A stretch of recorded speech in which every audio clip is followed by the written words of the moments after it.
All right.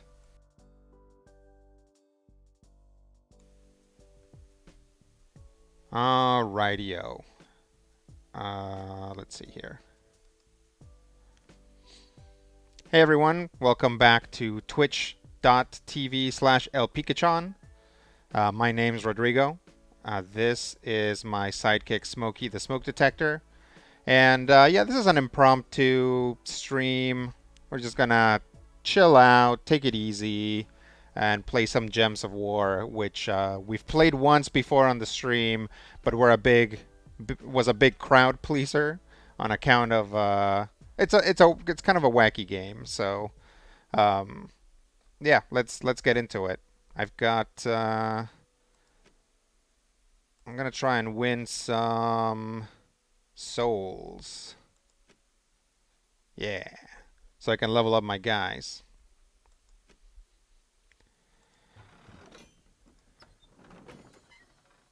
Nope. Team 4. Nope. Team 2. There we go. Hey, Zal, what's up?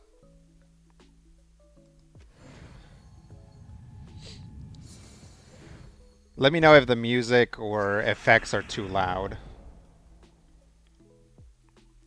Yep. Mana surge. I mean, that mana surge always comes across super loud, but let me know if it's like a problem.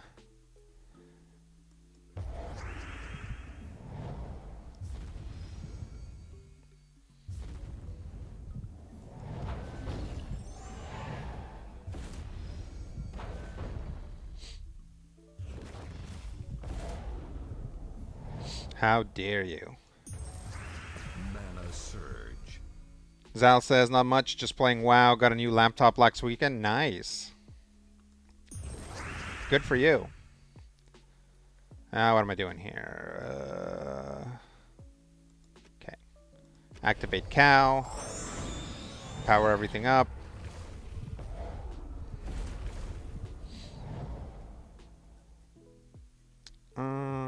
Is there anything better than these guys? Doesn't look like it. Surge. I'm doing okay.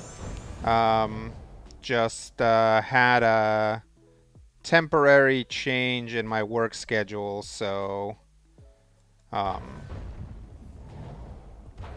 did that not do any damage?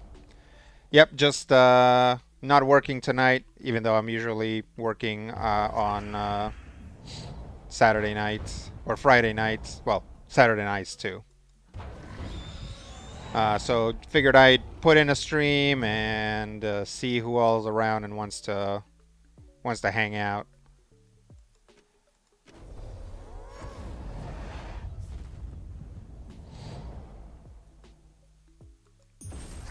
Mana surge. How's this guy not ready to pop yet? I mean, I'll take it. Mana surge.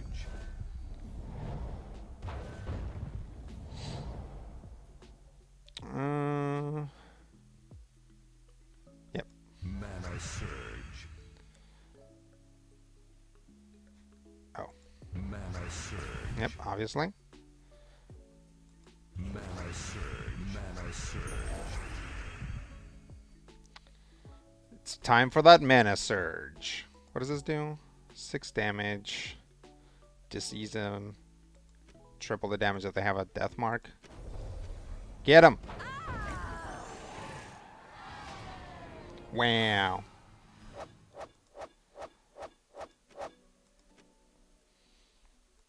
Alright, let's get some more souls.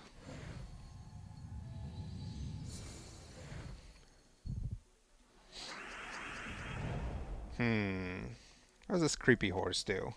Destroy a row, steal 3 life from the first enemy, boosted by skulls destroyed. That's cool. Zal says, well, I'm glad I could catch the stream. I have had a hard time catching streams, Wednesday being one of my more busy days usually. Yeah, I understand.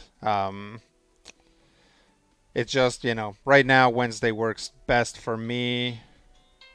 Oh. Thank you. So that's what we've been going with. But I don't know. That might change too. Stay tuned.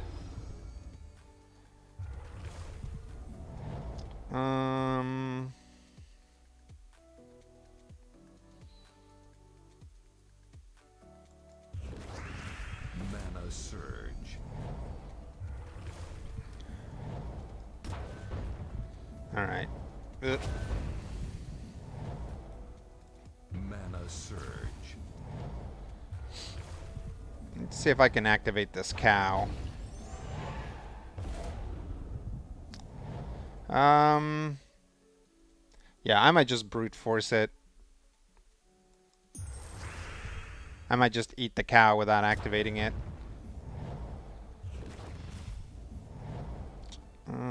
Yeah. Let's just do that.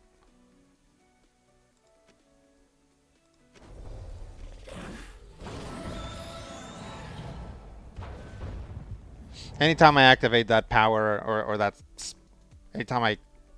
What are they called? Powers? Spells? I don't know. Anytime I cast that, I know that I'm just going to take some damage to the face. Most of the time. It's like pretty rare for me to like... For it to like make skulls at the appropriate time. Or like skulls that just happen to line up and allow me to attack. What am I looking at here? Here we go.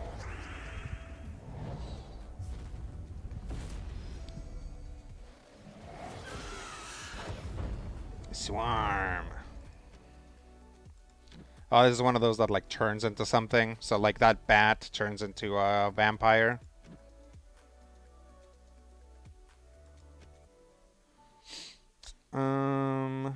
Yes, please. Oh, I guess I can cast this. Yeah. Summon a Heck spawn. Sal says, yeah, I started practicing my driving on Wednesdays, so they became more busy. Yeah, sure. I get it. It's cool.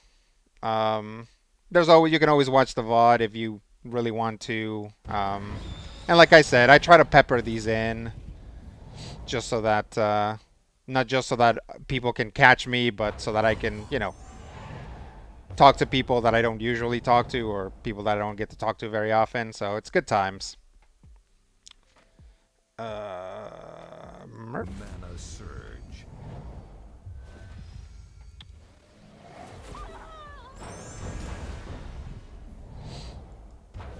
Mana surge. Oh, I know what happened last time.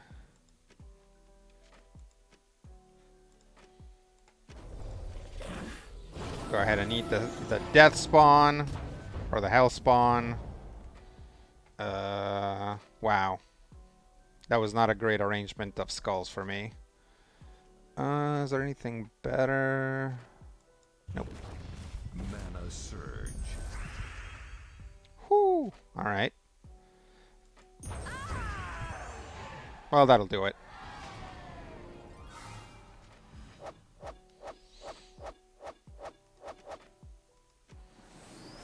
Almost level 50. At level 50, I can start...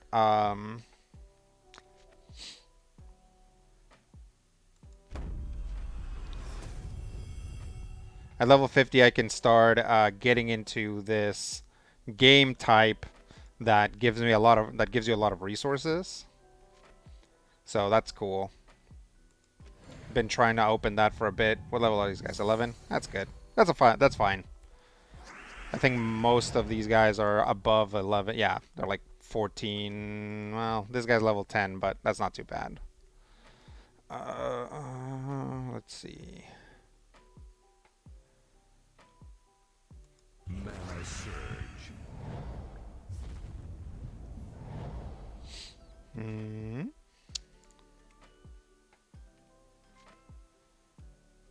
Mana surge. All right. Let's just kick this into gear. Next turn. Let's see. We'll eat the cow.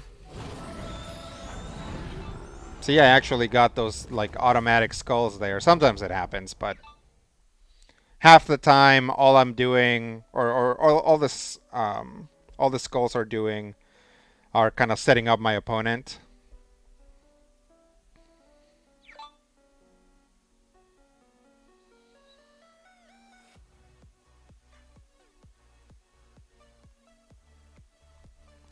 Sorry about that. Zal says, yeah, I'm a 28-year-old without a driver's license. Growing up somewhere with good public transportation was a blessing and a curse. I get that.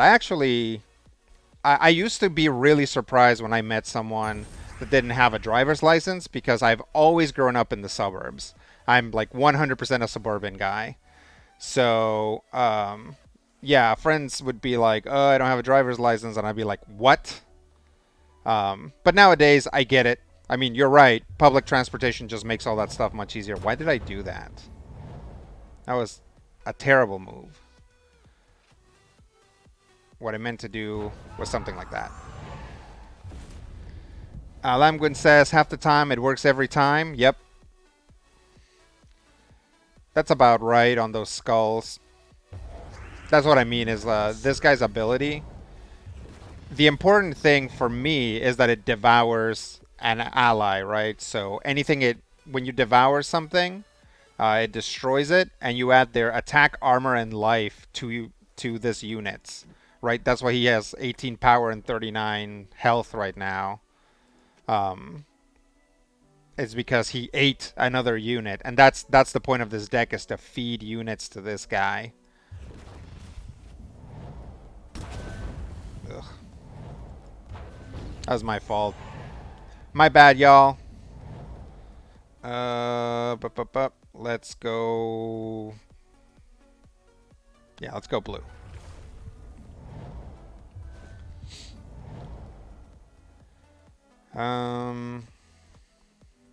Nope, nope, nope. Mana surge.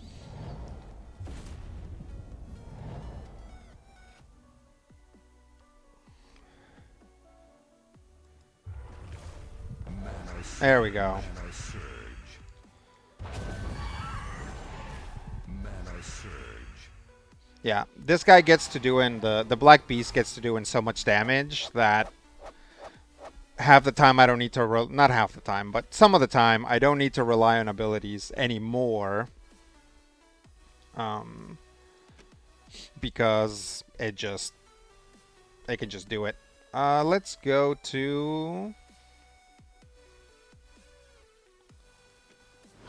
Let's continue the story here at Misto Scales.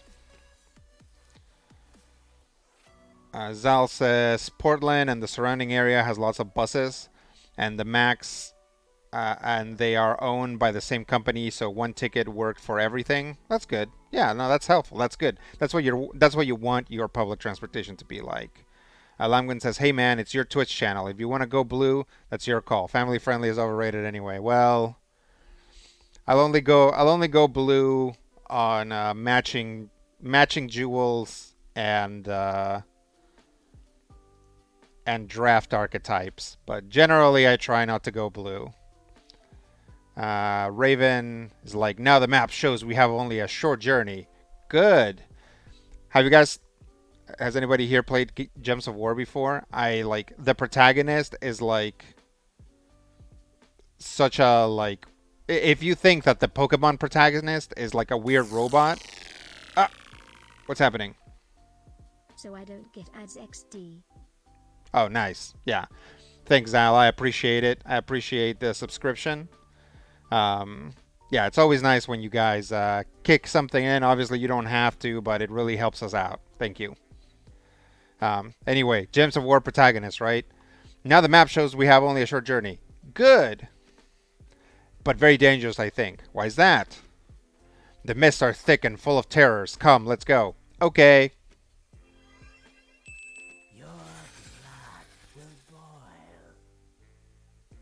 Guy was a little creepy.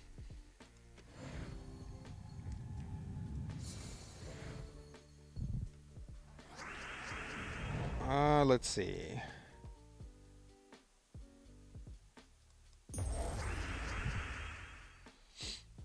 Yeah, this troop is probably the most. It's probably my best troop right now. It's probably the most or this squad, I guess, whatever they're called. It's probably my most synergistic squad where not just the spells but also the individual traits also help each other.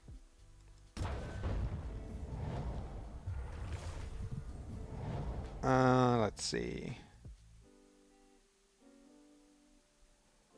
Mana surge. Okay. Beast is online.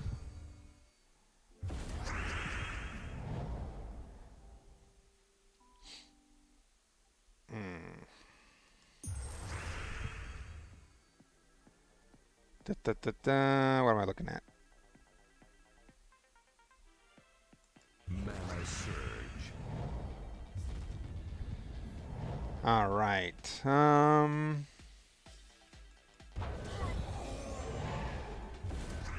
Yeah, see, I knew he was gonna steal my goldies.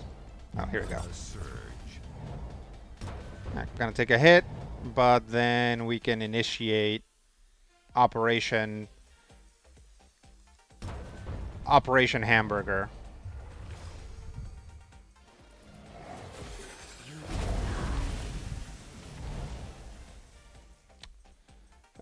Let's see, what am I looking at here? Okay, yeah, time to initiate Operation Hamburger. First, we eat the cow. Everybody share some hamburgers. Then we make spiders.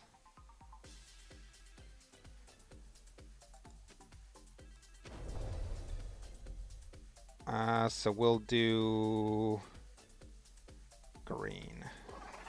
Mana surge. Let's see. And then, once we've made those baby spiders, we eat the baby spiders. And power up the beast and take some damage to the face, because of course, that's how it works, but at least we get a critical hit out of the deal. And then some more damage. Yeah, this guy's dealing after eating two things, or after sacrificing the cow and eating another thing. This guy now has like 20 powers, so pretty much any skulls we roll are gonna be lethal for anything. Like this. Oh, never mind. It wasn't quite lethal. I guess I never learn. Here we go. Mana surge. Mana surge. Let's see. Hey, we did it. Lamgwin says you're Dory from Finding Nemo. Yeah, pretty much. That's what the Gems of War protagonist is like. Harvest says, howdy, Rodrigo and company. Happy Friday or greater. Yes, on critical hit. You do get critical hits in this game. That's when you match up 5 or more skulls. Just let me sing you a song. She wants to sing you a song.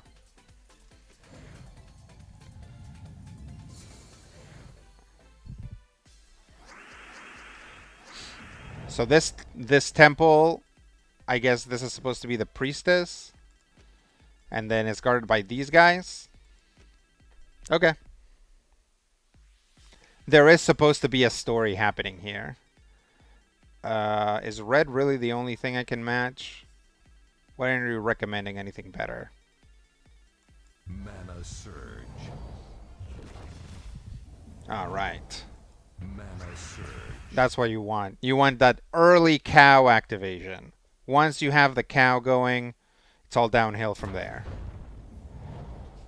Actually, it's really not. There's still a lot that this deck needs to do, but getting an early cow going really makes things a lot easier. Sacrifice the cow. Power up everybody else. So sacrificing the cow, like I used to have different cards or different troops in this, and those troops benefited a lot more from sacrificing the cow, but everybody benefits from the cow, right? It's just those, because the cow also increases your magic. It's like none of these guys care about magic. Like none of their abilities are dependent on their magic score. Only the cows, or only the troops that I had before, like the hyena. Those guys actually care about the magic score. So yeah, that's how this works. A sacrificed cow raises all boats. That's right. So yeah, the way that this deck works, this is kind of the main card, the Black Beast. The Black Beast eats his teammates and becomes more powerful. Um, so that's what, and then this guy makes more spiders. The giant spider makes more spiders, and the tome of evil summons a hellspawn, which is this guy. So at any given point, the beast is eating. After the cow goes, he's eating either hellspawns or spiders and becoming bigger and bigger. It's not a great diet. I don't think it's like particularly healthy for it, but you know, you do what you can to win the war. The Gemso War. Surge.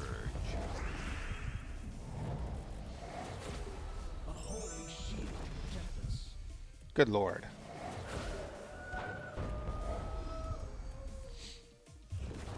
That was a lot of green. But hey, by all means, I'll take it.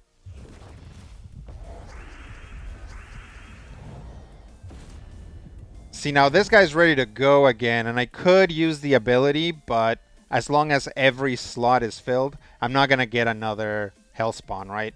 So right now, I'm holding off on that, see if I can get the beast going, and then I can kind of chain those abilities together. What am I... Where am I here?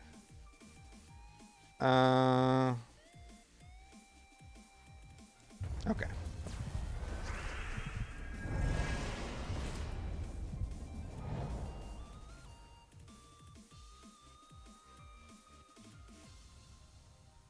Mana surge. Okay. So first off, we use the Spawn's ability to deal some direct damage.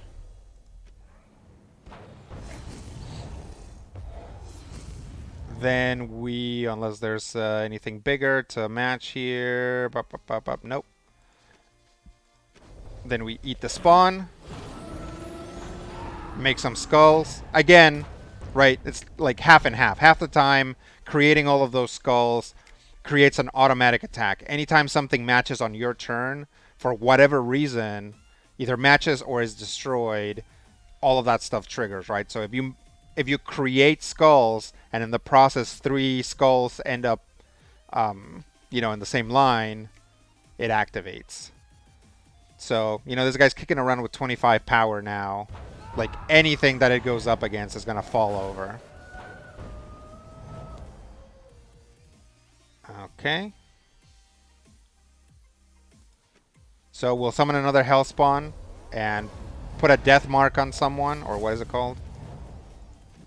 Yeah, death mark. So every turn, something with a death mark has a 10% chance of just dying. So that's helpful. Mana surge. You know, unless you're the one with the death mark, then it sucks. Let's see. Harvesty says that's not what your cow can. That's not what you can do for your cow, but what your cow can do for you. Yeah. A cow in the sacrifice is worth 2 glass houses. I think. Lamgwin, I think you're drunk. Zalamtor says enough WoW time for more fallen. Enough WoW time for more Fallen Order. Cool. Mana surge. Let's see.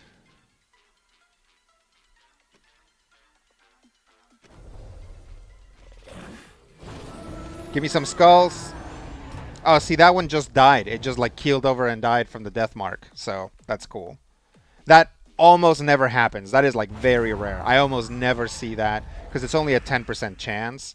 So, it's still nice when it happens. Harvester says, that was a rich Malafor.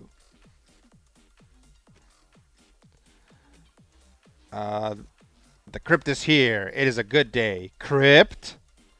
Crypt? Ah, yes. I said temple. I meant crypt. Really?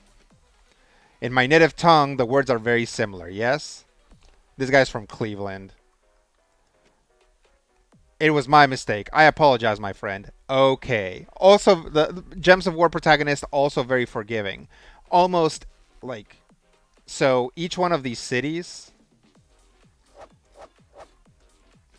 Right, so I'm making my way through these worlds or cities or regions, right? So we started out at Broken Spire, then I moved on to Adana,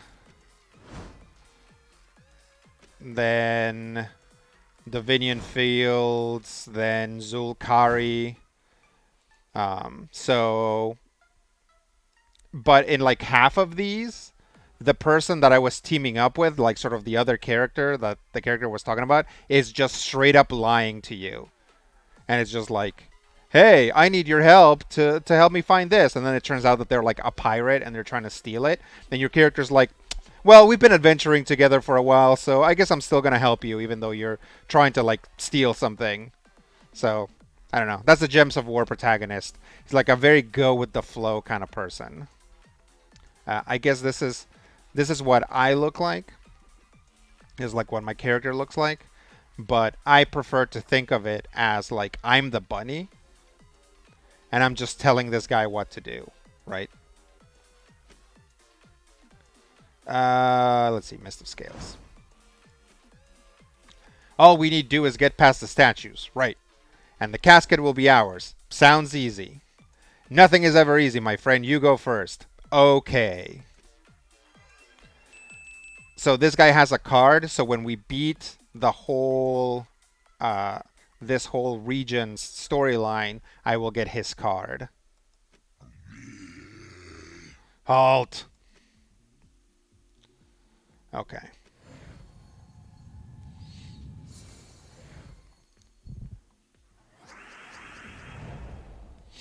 Now let's see.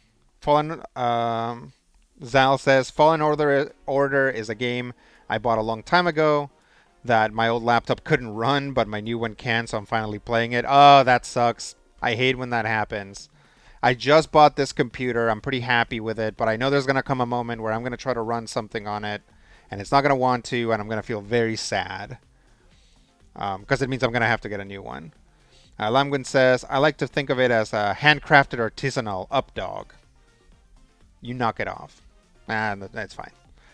Harvesty says, Lamgwin says, hey, Quest Guy, are you trying to kill me? Yes. Okay. Yeah, that's exactly what he's like. Harvester says, that's Rodrigo's essence in a nutshell. Small woodland critter, big aspirations. Yeah, pretty much. Just like, I'm usually the voice of reason, and I'm also very hairy, so I might as well be that bunny. Let's see. Mana Surge. Ooh. Mana? Don't mind if I surge. Okay. I can just trigger this now. I'm trying to figure out like what's the best way to do it. If I should like try and get the cow going, because the cow, sacrificing the cow powers up everybody else, whereas devouring the cow only powers up the black beast, right? Also, these guys,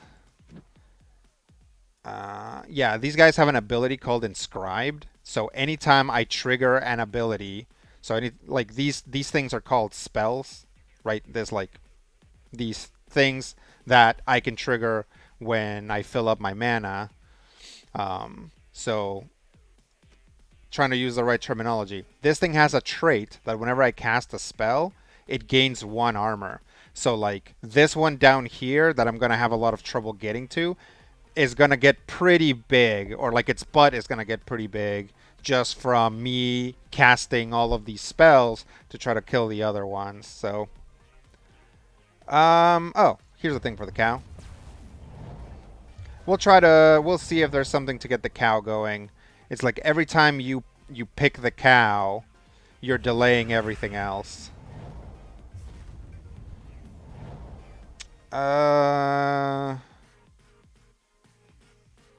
Okay, let's just go ahead and eat the cow. Even though it's so close, right? It has 8 out of 9 mana, but there's no yellow matches. Gonna take a hit to the face, because again, half the time, all I'm doing is setting up skulls for the enemy. But now, after eating the cow, this guy has 18 power, 37 armor, 37 life, right? So, pretty strong.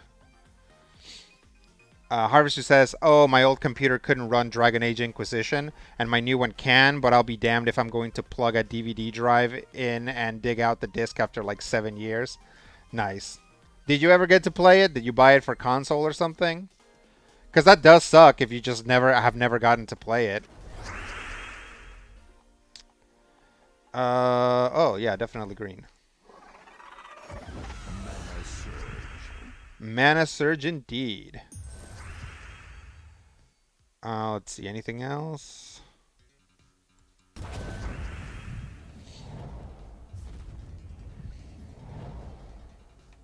Hmm.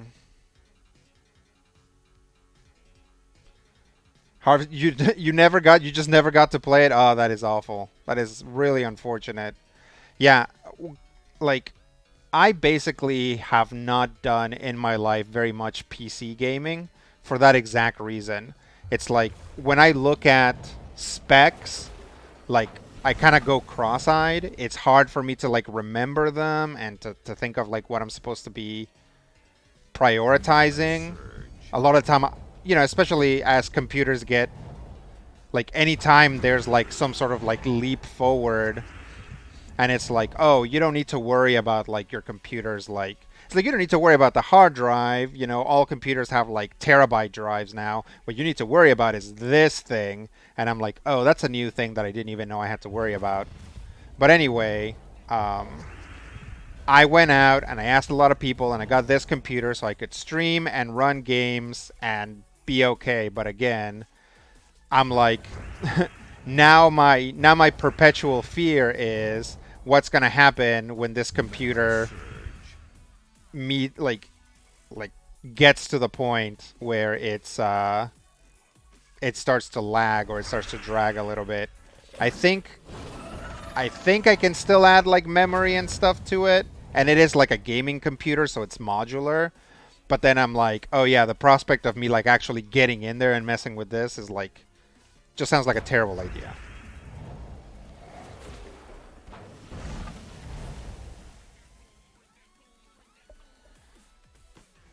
Uh,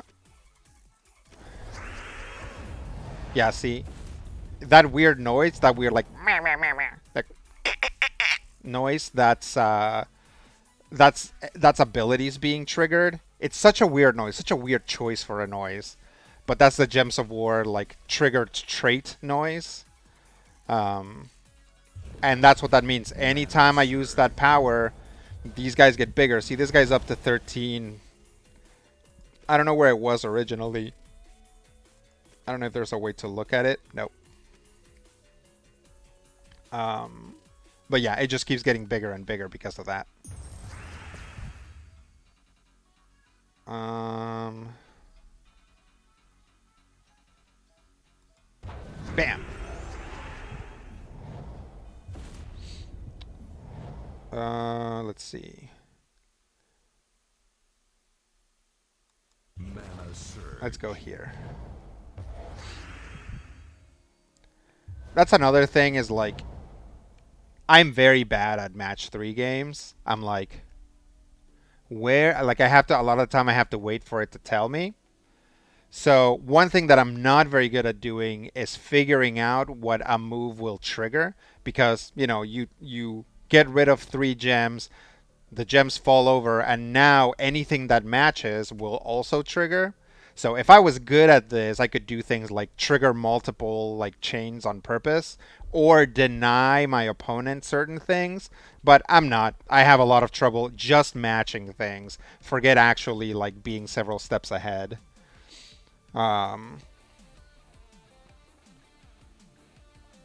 Harvester says I paid $70 plus tax for it once. Yeah, that's what I'm worried about. Now, if my copy of DAI had fields, I would have salted them by now. It and I are done. All right, okay. I guess I can respect that. If you're like, okay, Mana well, I guess surge. I'm never playing this game, then I guess I can respect that. I wonder if I have any games like that where like I just didn't get to play them and now I'm like, and I'm not going to. I mean, there are. We recently did a thing on Major Spoilers where we talked about like games that we never got that we wanted but we never got. Um, and there were a few like NES games that I wanted, but now I'm like, I don't want to play NES games, right? It's like I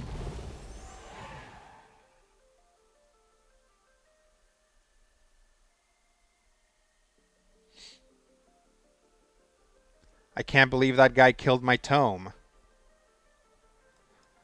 How dare you?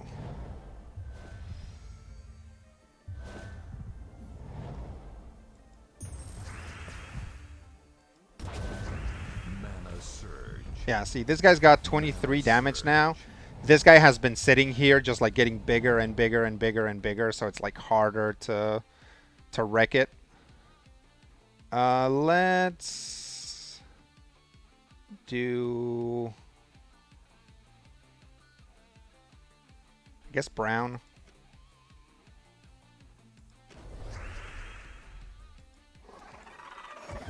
Mana surge. Still my turn? Okay, good. Let's eat the spawn. Bam! Half the time, it works every time.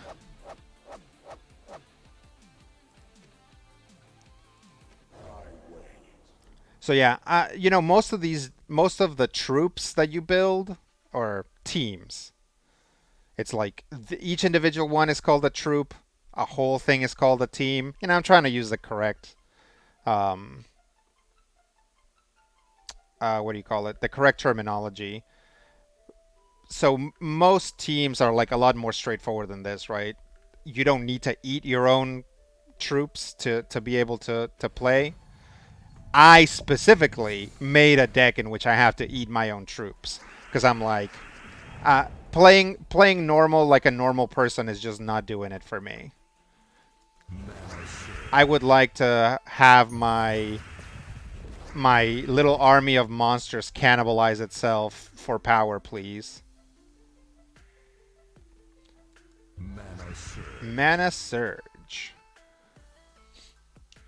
Harvester says, much appreciated. Yeah, I feel I missed the boat on Final Fantasy VII so long ago, way after being salty that FF Tactics came out around the same time and got very little love forever. That I have given up engaging with it, either original or remake. That's fair. I have a similar thing. I ended up playing the remake because it was literally free on PS4. At some point, it was like a game of the month for the PlayStation. Um, I'm just gonna eat the cow.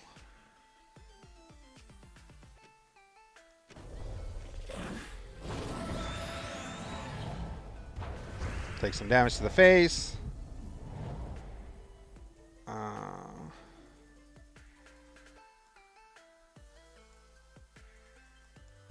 surge. Okay, ready to go again. Deal some damage.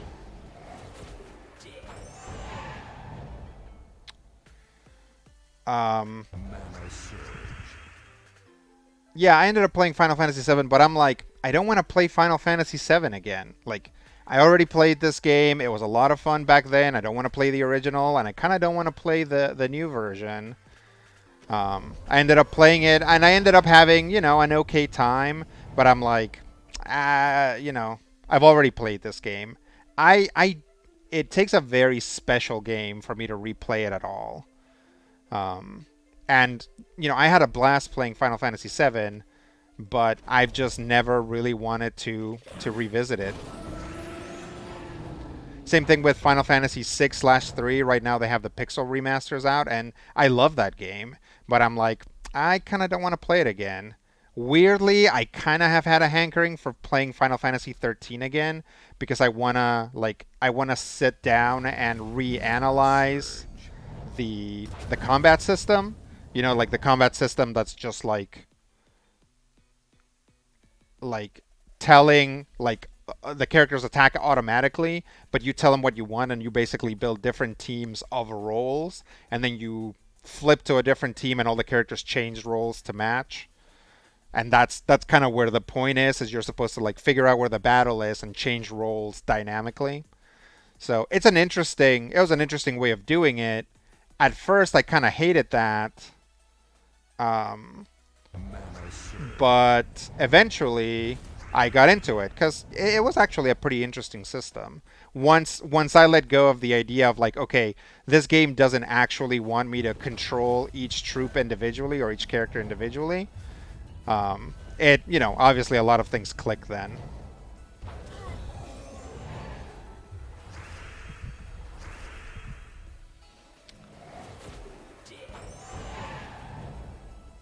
How dare you? What am I looking at here?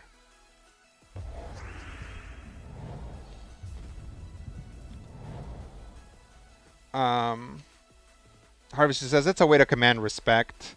You fight for me, you're signing on to eventually definitely get eaten. Yeah, everybody comes back though. Also, this is literally like I don't know if you guys have been looking at the other troops, but there's lots of like the majority of troops in this game are actually humanoids. Like, but I have a troop full of monsters, right? It's like this is not even a thing. This is like a spooky book is one of my troops. Everything else is like a monster, a giant spider, and a cow. It's like a monster, a giant spider, and a cow who can read walk into a bar. That's basically what this is.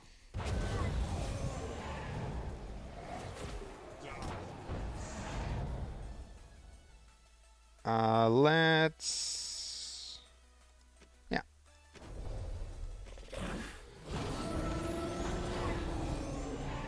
Bada bam.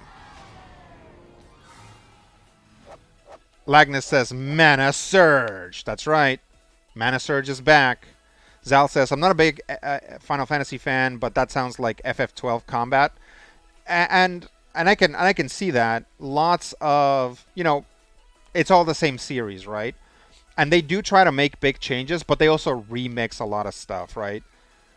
It finally struck me, like I finally got it, that is like for a long time I've known that Final Fantasy um, doesn't want to do like turn-based combat anymore. They're like, we're just not going to do turn-based combat anymore. We're going to try and do different things that are more active. And that always bummed me out because I like turn-based, menu-based combat. I That's why I play Pokemon. That's why I used to play Final Fantasy games. But it finally struck me that I'm like, oh, they rolled that out into Bravely Default. Like they're like, for all the people that have been complaining about how Final Fantasy doesn't have turn-based combat, here's Bravely Default and Bravely Second and Bravely Default 3 or whatever or 2. But the problem with that is that I kind of don't like those games. I like playing them a little bit, but they get very repetitive, right? Even as you get new abilities and you're able to like change costumes and stuff, I'm just like these characters are very bland. It's like I wish that I could get the bombast of Final Fantasy with the turn-based stuff again. Um,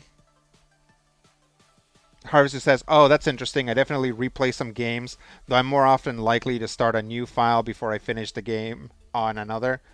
I actually do that all the time. Like a very standard practice for me is to start playing a game, figure out what the game actually wants me to do, and start over. Like however long that takes me. Usually, it only takes me, like a day or two of playing to be like, oh, okay, this is what the game wants to do. I've already been doing this wrong. I'm gonna start from the beginning with that knowledge, right? And that way it doesn't spoil too much. Like I can still continue discovering the game once I catch back up. Um, Obviously, some games don't let you do that, right? I just played Inscription. You can't do that with Inscription. Like it doesn't let you start a new file. Um, but also it's a roguelike, so it doesn't matter, right? You just kind of start over. Um, but yeah, so I developed that when I started playing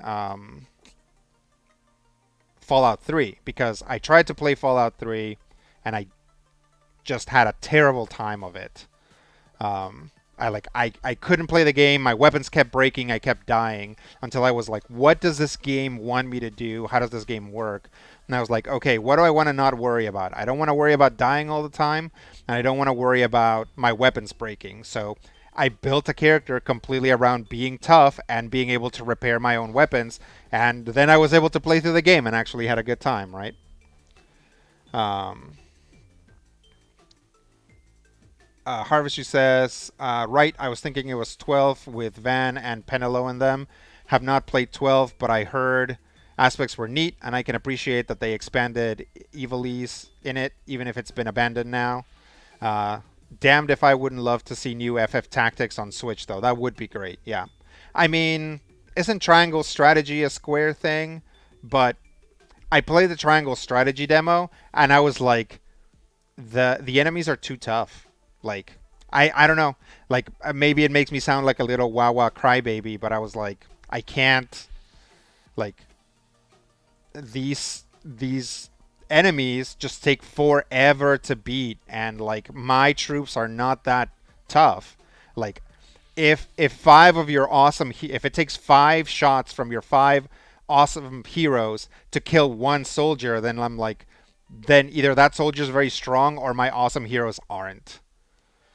Let's see. Likeness says, been out bird watching on the topic of simple pleasures, breakfast, and birds. That's great. Tomorrow 3 says Dragon Quest 2. Harvest says Monster Hunter Stories 1 and especially 2 are great for that, I would say, for turn-based stuff. Lamgun says Dragon Quest is established mechanics refined to a smooth polish. Final Fantasy usually tried something new with each new game. Yeah. I have a friend who has really recommended the last Dragon Quest game, so I might pick it up at some point. Sal says RPGs with character creation I start over so many times. Yeah, me too. Harvester says, oh right, I got into Bravely Default at first, but I hit a point where it felt like it if I wasn't constantly stacking with Brave and default mechanics, I would just hit walls and lose constantly, and I didn't find that system fun to engage with. Yeah, the Bravely Default system has this thing where if you Brave or default properly, like during a tough fight, you feel like a freaking genius, right? If you're like default and then the enemy uses his like big attack and then you're like and like, slam a jam it with like 4 attacks in a row, it's like, oh my god, I'm so smart that I figured it out. But that's just how the game works. But yeah, after a while it gets boring. It really does. So I just stopped playing it. Somebody, when I said online that I was like, hey, I'm playing Bravely Default, blah, blah, blah. Somebody was like, you're not going to finish it. You're going to get tired before you get to the end. And I was like, how dare you? And I totally did. They were right. Zal says, I just bought a turn-based tactical RPG I hadn't heard of earlier today. That's cool. Harvester says, hey, kudos to you, Rodrigo, for examining what your game barriers were and finding a way to navigate it within the game. Yeah, I always do that now. I'm always like, what is this game trying to get me to do? Because I used to get frustrated. I say that I learned that with Fallout, but I actually learned that with Dungeons & Dragons, right? I had so many ineffectual characters in Dungeons & Dragons 3rd edition that finally I was like, okay, what is the game trying to get me to do? Or how do you play this game? What does the game want? And what Dungeons & Dragons 3rd edition wants you to do is hit. You have to hit, right? So you have to build your character around hitting. And then you can tag all the little nonsense you want to it. But your character has to survive long enough to hit and then hit, right? If you guys listen to a Weird Western, like Chema was an absolute beast, and that's because I applied that stuff, and I was like, Chema needs to hit, and yes, he needs to hit hard. So here are all the things that I can take to sort of push the things that what are they called? Inquisitors are already doing to actually maximize that damage, right?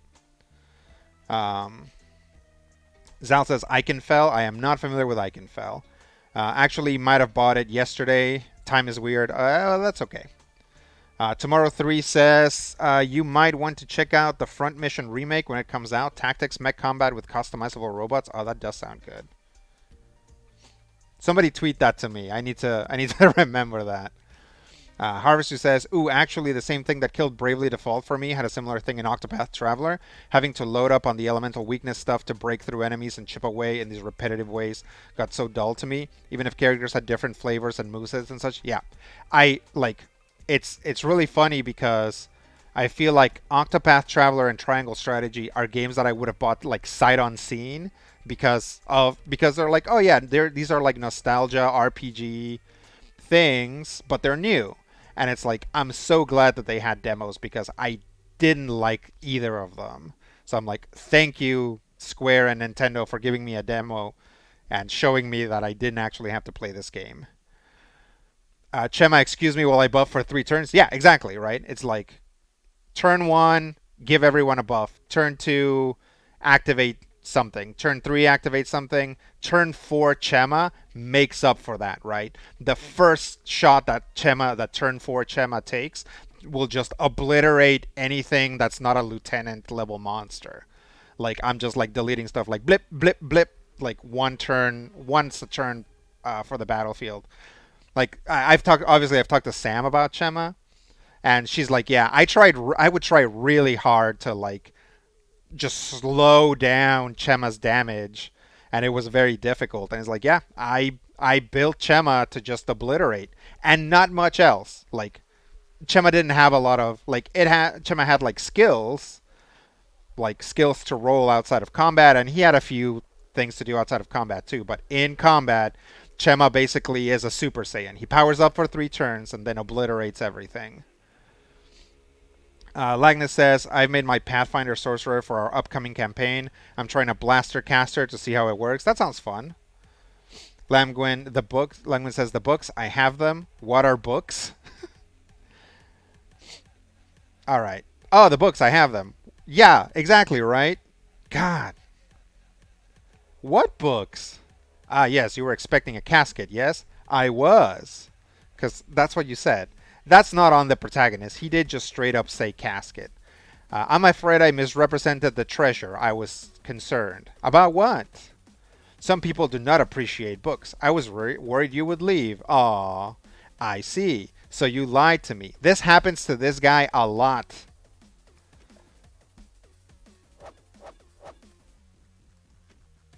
These books will serve us well. How so? They tell of a place called the Forbidden Pools, filled with gems. Really? A place even the Naga fear to tread, but it is not on our map. Interesting. We must find a Naga priestess, a Lamia. She will know more. Okay. Alright. Let me get a drink.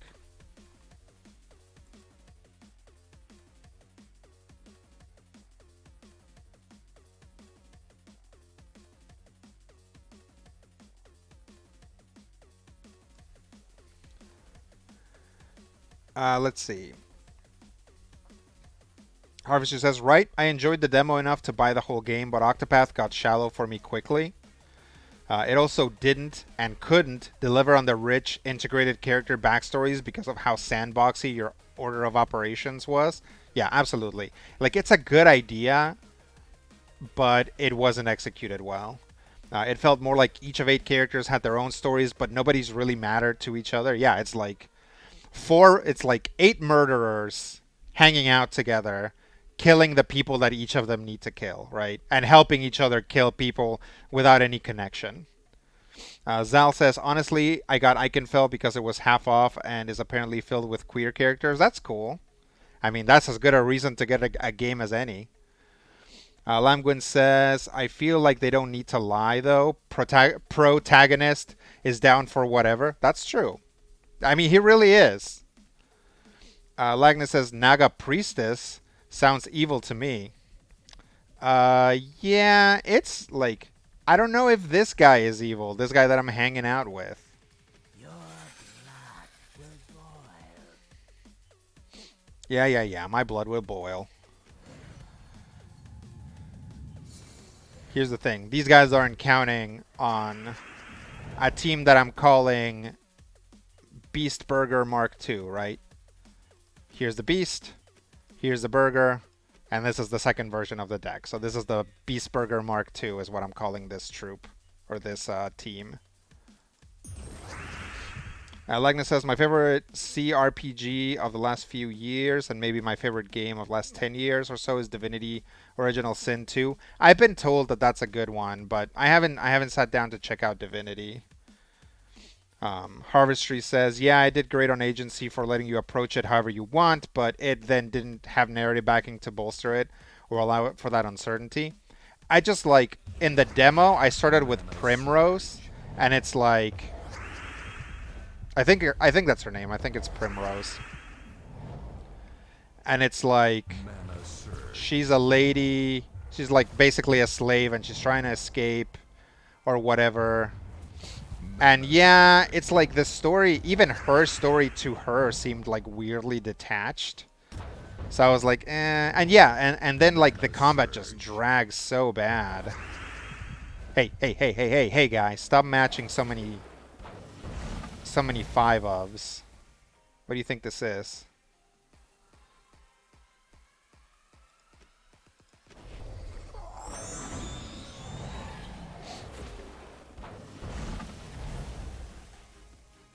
I don't know what this guy's problem is. Zal says, I played like 20 hours of Divinity Original Sin 2 like 5 times. Yeah. Harv says, I like Solasta, Crown of the Magister, well as a CRPG that is a direct D&D system property. It was fun. I had never heard of that. Zal says, I didn't like controlling 4 characters all by myself. Oh, okay. Yeah, I prefer that.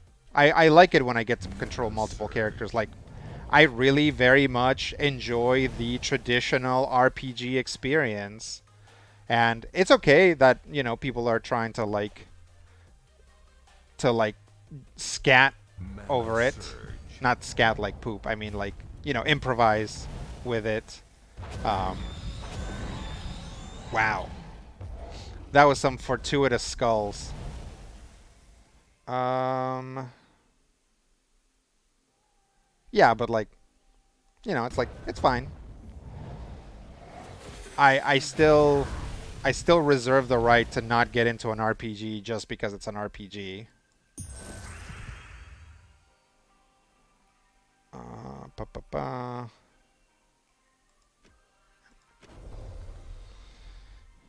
Let's go with blue. Mana surge.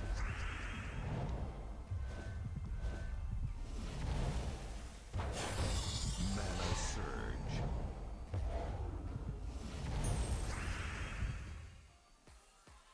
Let's eat some spiders.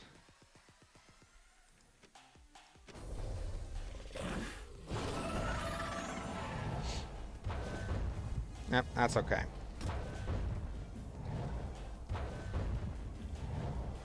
Let's see. Harv says, "Oh yeah, Primrose story is grim, right? And like more ups to anybody who found it empowering, but yeah, it's wild. Like I was like just depressed going through it, and then it's like, oh, I'm trying to escape my enslavement to this terrible person who might be sexually abusive or whatever, and it's like, let's go to the catacombs and fight some monsters." And it's like, what? What? Why don't we? What? Yeah, it's just like I don't know. It seemed really dissonant with like what else was happening in the game. Um, Lagnus says, you can solo Divinity, but I do enjoy the party play. Yeah, that sounds fun. I don't live near any of my friends, and or I haven't made friends of any of my neighbors, so I don't get to do a lot of co-op play nowadays. Also, it was the pandemic, so none of that was happening. Um, Harvester says, I was first playing it around New Year's. I mentioned it before, but it has been a while. Oh, okay. Langwood says, it's jazz, baby. It's all about the characters you don't control. Yeah, it is. Zal says, I tried doing the lone wolf with 2 characters, and I was still having trouble sticking to it. Yeah, sure. Lagna says, let's go with Mana Surge. Zal says, it's cool. I just wish I have friends to play with. Yeah, me too. Me too. Like, I'm that guy that's sitting here buying all of the Smash Brothers character pack to be like, one day when I have friends who want to play Smash, we'll be able to play Smash together with all the characters.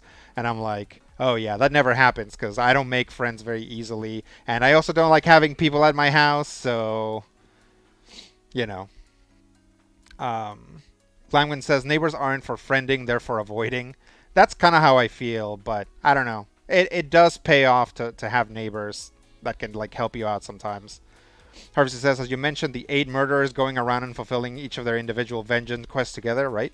Yeah, it sounds like a Wayward D&D campaign where there's a huge party and they exclusively go around and resolve each other's tragic backstories without interacting with them, right? It's like they have like this incredible bag of holding type item that everybody else jumps into unless there's a fight, right? Because that's another thing is like characters are like, oh, here you are, and they're never like, oh, here you are with like 3 other people, right? They're never like, oh, why, like, who else, who are all these guys, right? It's always like they're interacting with that character like they're the only person there. um Harvester said, at quote, it's jazz, baby. It's about the characters you don't control. That is a good one. Yeah, good job, Lamgwin. Good work. Boop. Yes. Gotta feed the beast. You gotta feed the beast, okay, big chicken?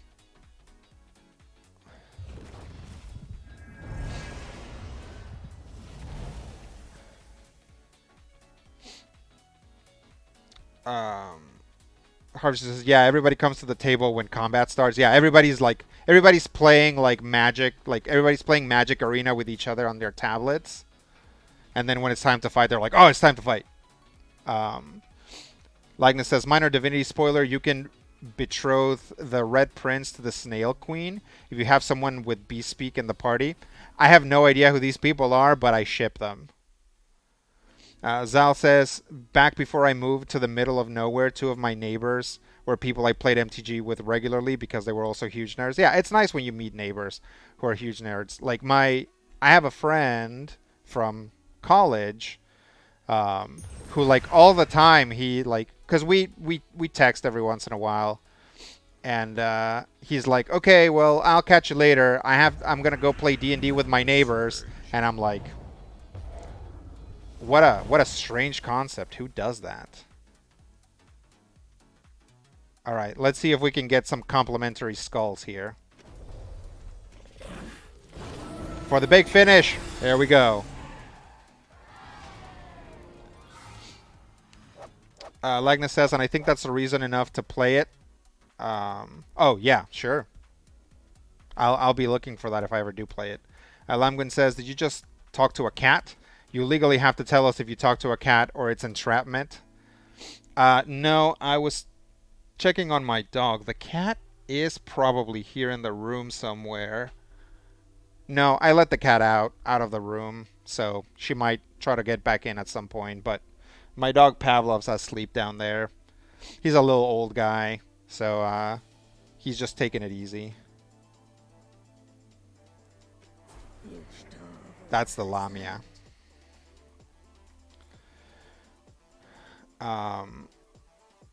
Zal says, I know who the Red Prince and the Queen is and have talked to her, and that is hilarious. Oh, that's good. I'm glad you guys are connecting over that, because I don't know who those characters are. Let's see where our quotes are at. Quote number 10. My wife respects my opinion up to a point. Yeah, that's a good one. I like this this attribution. Rodrigo Hot Takes Big Chicken D. Lopez. If you don't know, the Big Chicken thing is that I have a little dog and I do a little voice for him. I used to have 2 dogs. One of them died. But the voice for the dog that died is the voice that I did for Drumstick. Oh, a treasure gnome. I don't think I'm going to be able to do that. So, yeah, the dog, one of my dogs, was the voice that I did for Drumstick, was the voice that I did for her. Her name was Akaya. And then the other dog is this little voice where I'm like, you got to give me what you got to give me your food, okay? Or is I going to be really sad, okay? So we've developed this storyline where he calls me Big Chicken. So if you ever see somebody in the chat refer to me as Big Chicken, that's why. It's because my dog refers to me as Big Chicken, even though it's me doing the voice for him. Harvester says, okay, I have a lot more fondness for Octopath with the headcanon that it's a beleaguered DM running solo character driven missions for each PC, one by one, with everybody running up to roll for combat. That's way more charming to me. I'm still not likely to pick it up again, though. I mean, that's fair. That's how I feel about Fire Emblem Three Houses. Um, it's like in Three Houses, Mana surge. I'm not going to try very hard to kill that gnome.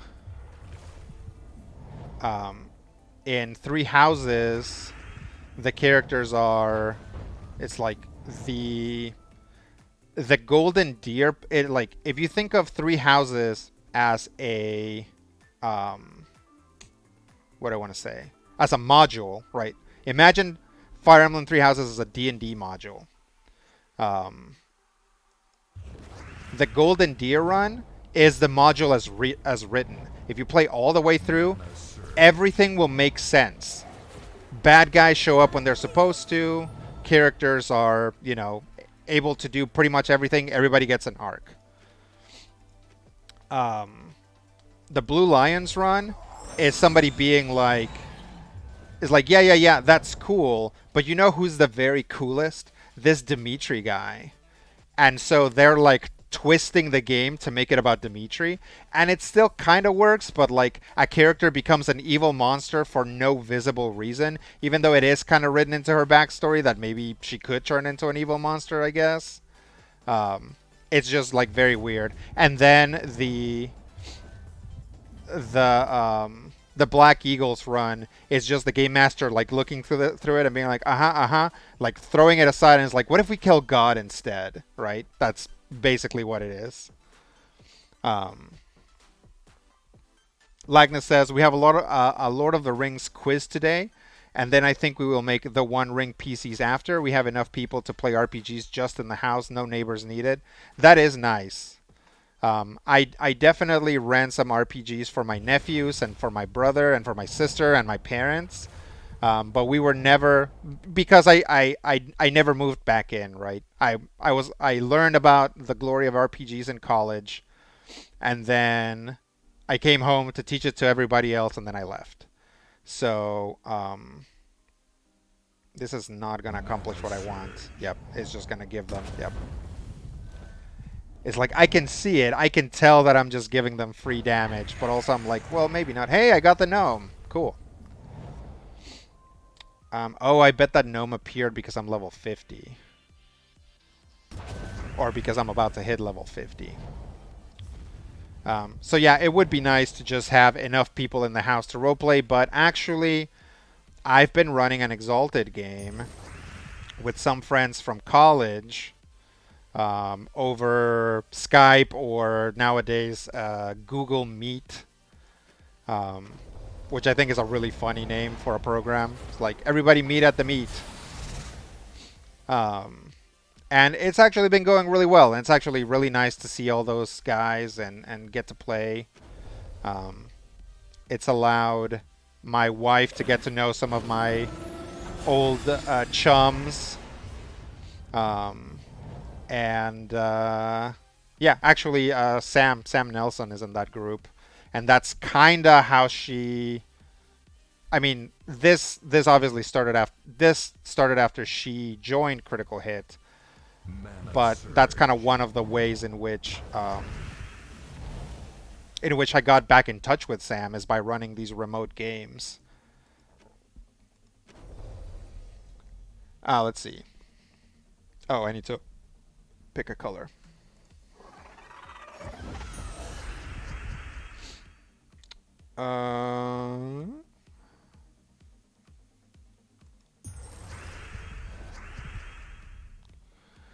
Let's see. Oh goodness, I still love Like Thee Is. Yep, that's right. That was her. That's the voice that I used to do for her. Like that drumstick was inspired by my dog Akaya.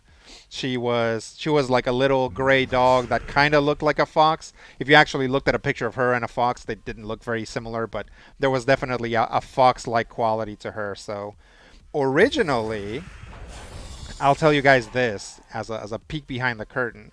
Originally, my plan was to have both of my dogs on the on the ship, but I was like, having two wacky dogs like would be like too many shenanigans, so I only had one. So I don't know, maybe I'll introduce Pavlov's voice in some other way, and Pavlov can also be in a game. Uh, yeah, definitely want this.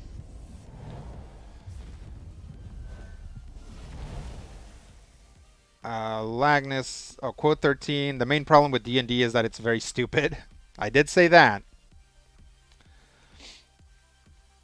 Harshi says that's very good. Oh yeah, like the Awakening well enough, but I missed the boat on Three Houses, and I'm pretty solidly not likely to pick it up. I enjoyed it a lot. Definitely Three Houses is the Mana most surge. like I've never played Fire Emblem friendly game. Like it's a lot. It goes a lot easier on you on like. Um, there we go. It goes a lot easier on you on permadeath.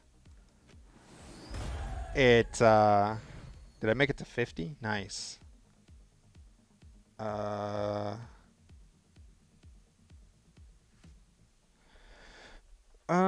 yeah, let's get gold up. All right, I got a new team slot. That's nice. I'm always experimenting with new teams, so getting new slots is good. Lance of Divinity, Glaive of Storms. Remove all red gems, deal 10 damage to the first enemy boosted by gems removed. Nice. The Lamia knows of the forbidden pools. Good. She also told me of the gold that is there. You said gems. Yes, I misunderstood. The book, it was very faded. I see. This guy's just freaking lying. Just lying, lying, lying. And the protagonist is like, okay, I believe you. Apologies, my friend, but together we can achieve anything, yes? So it seems. Also, oh, now you're weirdly nonchalant about it? Such a dork.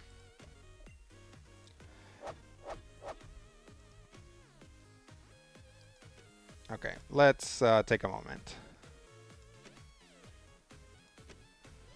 Let's see. Lamkin says, "Congrats on gnoming." Yeah, it gave me like 1,000 gold, which actually isn't very much. Lagnus says, "My other games are online: Pathfinder, Alien, and all those other games." Yeah, yeah. So I'm playing. I'm playing whatever we're playing on Critical Hit, and I'm also running my Exalted game, and some of the players in that Exalted game um, have difficult schedules. And uh, for example, these past few months, we've been able to play every other week or every third week. But I think we're heading towards like festival season, and like a lot of like two of my players are like entertainment reporters. One of them being Sam. If you don't know, Sam has been writing entertainment like forever. If you don't follow her on Twitter, you should. It's at what is it?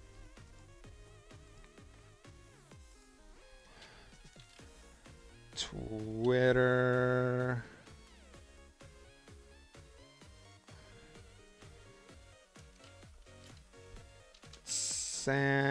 Samantha. It's at Samantha Nelson 1.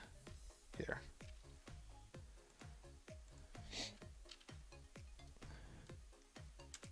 It's like there's a good chance that if you're following me, you found me through major spoilers because you're interested in nerdy movies and nerdy stuff like that. So Sam has written for The Onion, or like for the AV Club. She's written for pretty much everyone. She used to write for The Escapist. She was writing for Netflix, but Netflix is like fan like yeah, Netflix's like blog division like absolutely imploded, so everybody got fired. Um, so yeah, definitely show Sam some love. Go to her Twitter page, and yeah, she comes out with like really good articles really frequently. Has a very good knowledge of a lot of properties. But yeah, so yeah, so because of that, her and another one of my players like disappear for weeks at a time when they have to do like press junkets and stuff like that. So um, I'm also trying to run a Fate game for when Exalted can't meet. So we haven't started. We've done character creation, but yeah, it's a Fate core game. So we're trying to. I'm gonna see if we can get some games of that this summer. Harvester says Sam is a treasure. Yep, she definitely is.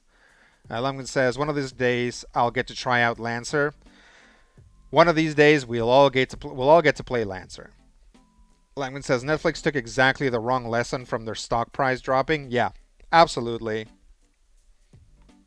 Just so bad. It makes the company look so bad too. And they just screwed everyone up. They just like screwed everyone. So I'm level 50 now, which means is it this? Defeat Cedric Sparkle Sack. Nice. And claim the riches or the epic vault.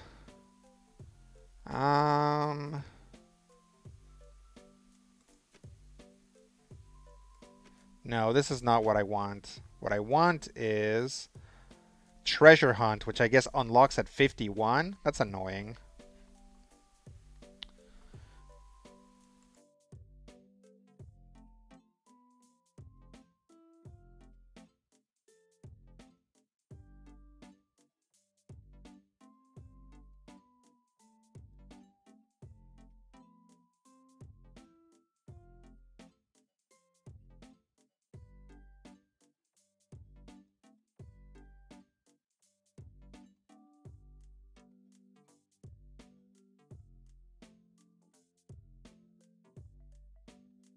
Okay.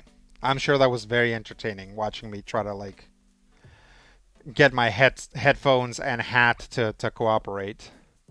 Lagnus says, I never try to run something every week. That's too often. Every 2 to 3 weeks is more like it. Yeah, me neither. I always take a break. And in fact, um, that's how I had Critical Hit set up because I'm like, I'm not running a game every week.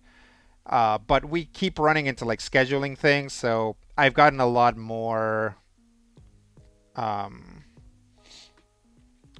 a lot more okay with running games in consecutive weeks if we've had a big break, right? If we haven't recorded in 3 weeks, then I'm okay running 2 games in a row. I've ran 3 consecutive weeks, and I'm always like, I don't care what's happening. If I play for 3 consecutive weeks, I'm taking at least 1 week off after. Like, I'm not running a game for 4 consecutive weeks.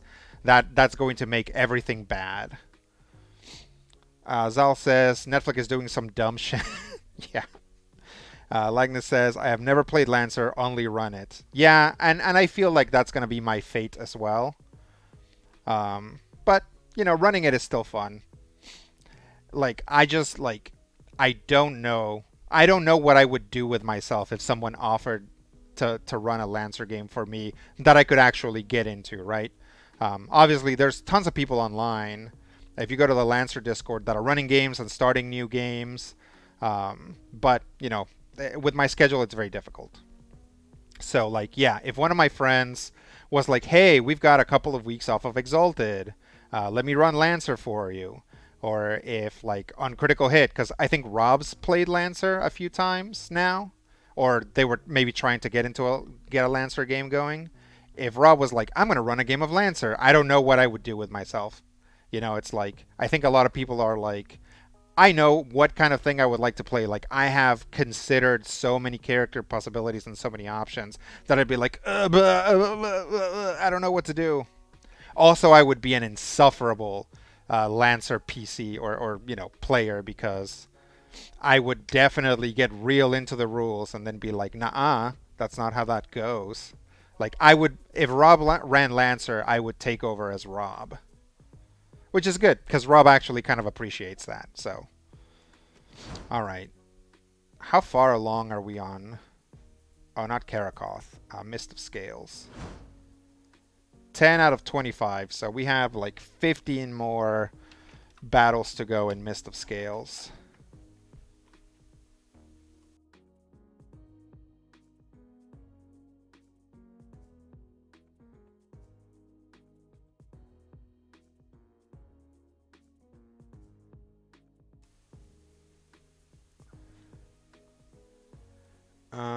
Quest. This journey will be long, my friend. Okay. But when we are done, mountains of gold will be ours. I have my doubts. It is the mists, my friend. They will make you doubt yourself. It's not the mists. Well, at least he's standing up for himself a little bit. Do not give in. Stay strong. Let's go. It's also cool because this guy is like such a badass looking guy, right? And he's like, but he's like a little dumb liar guy. Like, can you imagine like seeing this guy in an anime and he's like, oh, well, I can take you to where there's some treasure. And then he's like, oh, I'm sorry, these are books. That's what I meant. My bad. Whoa. That guy is having a tough time of it.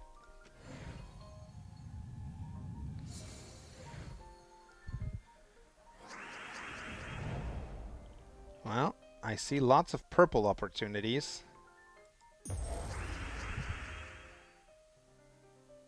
But I would like some gold, please. Mana surge. So like I said, each troop has 3 traits. And they start when you first get the troop, they're locked, and you have to unlock them with one of the many currencies in this game. And they have names, so I've unlocked Cunning, but I haven't unlocked Avenger or Regeneration on the Beast. But like I have all of the cows abilities, so it's got Taurus Bond, which gives extra life to Taurus troops, which I don't have any in this group. Allies gain 2 random skill points, and gain bonus green mana from green gem matches. So Taurus Bond, Revered, and Nature Link.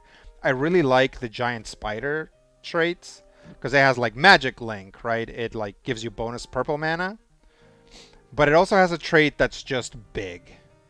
You gain 1 life on 4 or 5 gem matches, but it's just big. This spider is big. What are this spider's powers? It's like, oh, it's like intrinsically linked to magic, and also it's big. Big spider. Big spider, go boom. Mana surge. Ugh. My poor face. Boop. Mana surge.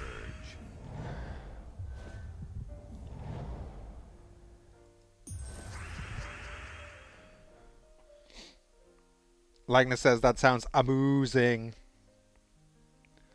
I'm just gonna eat this cow. Eat the cow. Wow, I can't believe none of those skulls helped either me or them on the first go round. Ugh. What is this guy's deal? Deal 8 damage to the first enemy and eliminate 1 point from all of their skills. Destroy 6 gems. Ugh. That's awful.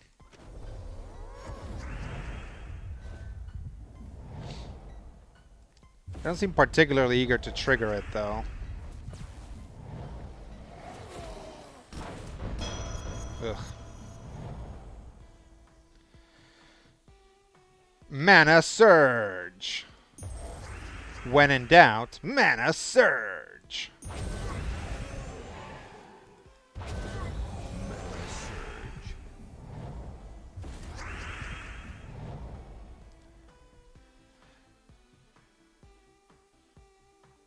Hey, I sent you an email in regard to the Mana Surge.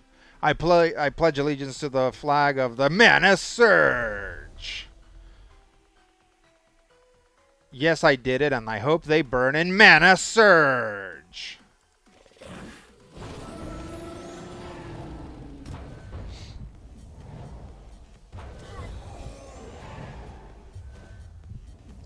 Maybe it's more than 50-50. Maybe like maybe 75% of the time I take a hit on that whenever I cast that ability.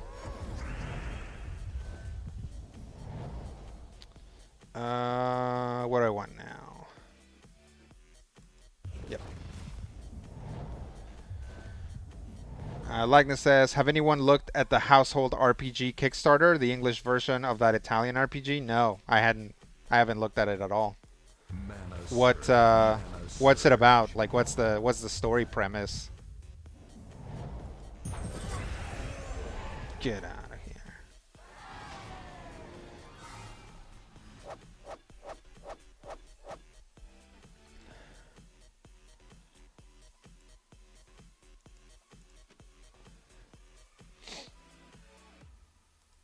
Just let me sing you a song.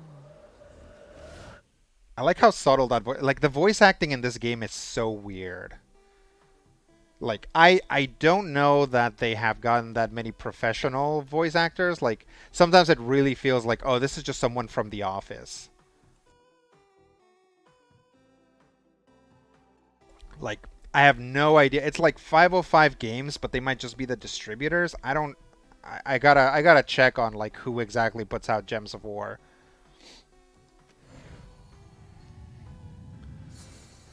Harvestry says, we've been trying to reach you about your car's mana surge. That's a good one. That's a good one. Um,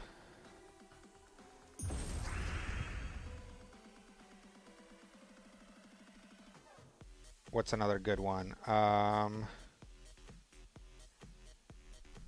It's like, oh, the odds are like 700 to 1. Never read me the mana surge. That wasn't very good. Mana surge. I said, you know, you drive up, you shoot, you hope for the best. It doesn't always work. Mana surge.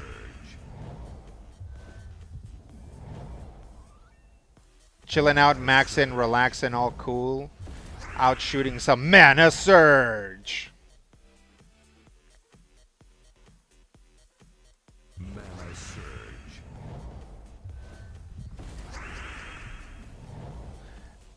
This should activate cow. Mana surge. Cow activated.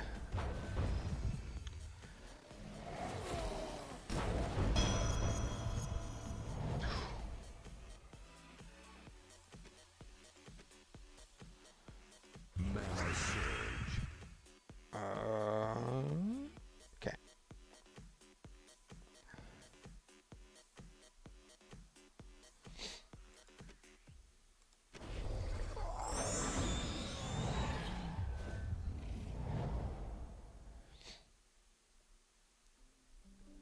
They mostly come out at night. Mana surge.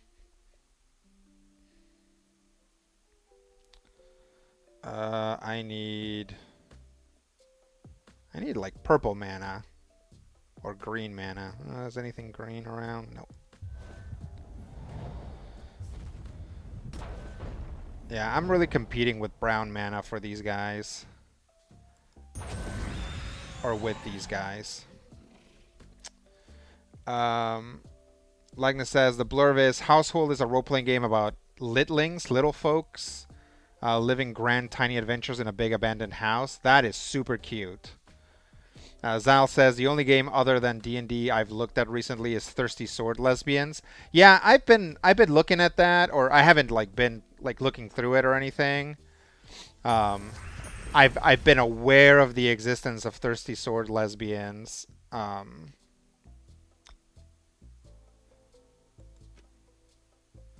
Which one do I want to launch first? The spawn or the spiders? Let's go spawn first. Yeah, because then the spiders are gonna give me a bonus there.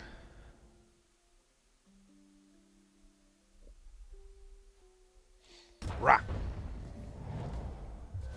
Yeah, so you'll have to tell me how Thirsty Sword Lesbians is. I absorb games very slowly. And since the Karakin Baronies book came out, I'm like, everybody shut up, I'm reading Lancer, right? So I'm not thinking about a lot of other games right now. I feel bad because I keep starting Cortex, and then it's like, oh, we're going to play Numenera with like Cypher System. And also there's new Lancer stuff, and also I'm trying to run a Fate game, so I'm like, that's too many games to hold, and on top of Exalted, right, which is always there because I'm running this ongoing Exalted game. So I just have not been able to get to Cortex, which is sad because Cortex looks good. Also, one of the designers for Cortex, at least one of the designers for Cortex, follows me on Twitter, so I'd like to be able to talk to him about it. Um, I guess we'll go with Brown. Actually, Brown is a good idea. Actually might have been a very good choice. So yeah, thirsty. Oh, thirsty sword lesbian sure is selling well. That's good. That's good. Um, Lagnus says, "Never tell me the mana surge." Yeah, that's a good one. That's a better version. Yeah, they mostly mana surge at night. Mostly. Yeah. Hardest says, "Oh, nice. I own but have not gotten into TSL, but I did watch all of Revolutionary Girl Utena recently, which apparently should help familiarize me." Oh, that's good. It's taking the Revolutionary Girl Utena subtext and just making it into text, because that was barely subtext. It's like if I do this, this is just gonna. Well, actually, I guess it's gonna drop several notches. Yeah. Okay. I'm like so bad at like the spatial reasoning of like where things gonna end up.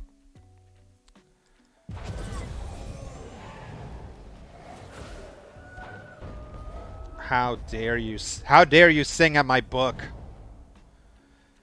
Zal says I started Revolutionary Girl Lieutenant a while ago. I need to finish that.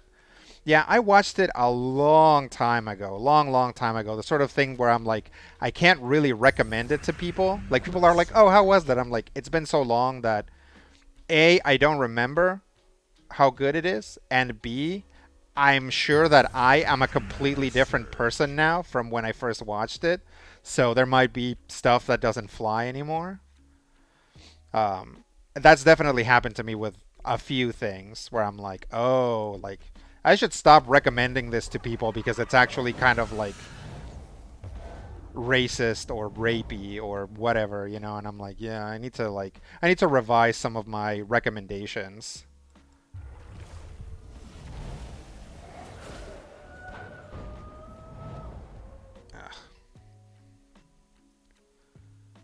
Harvester says Utena was a real ride, and I'm glad I watched it. But damn, there are some complicated takeaways from that show. Yeah,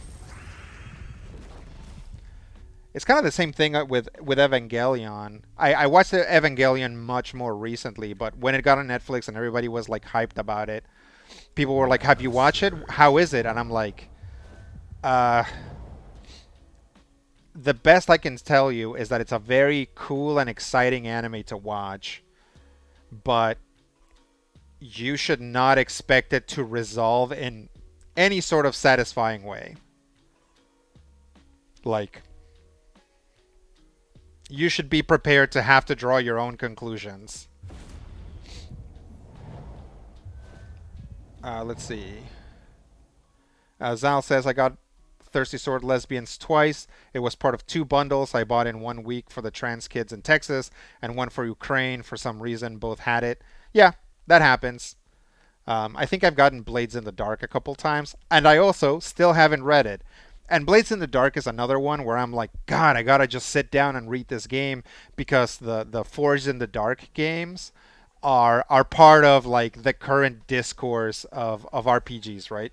Everybody knows, you know, everybody knows D&D, everybody knows Fate, everybody knows Forged in the Dark, and everybody knows Powered by the Apocalypse, right? Those are the like games that are like hot, and that are sort of influencing how people are creating games right now. So yeah, I really need to just sit down, and read Cortex, and then sit down and read Blades in the Dark. But I don't want a red one. Fine. Sometimes this deck just does not do what it's supposed to do, and I still end up winning But it's like the only reason why I make those little spiders is so the beast can eat them. But sometimes it's like, oh well, I can't get the beast to fire.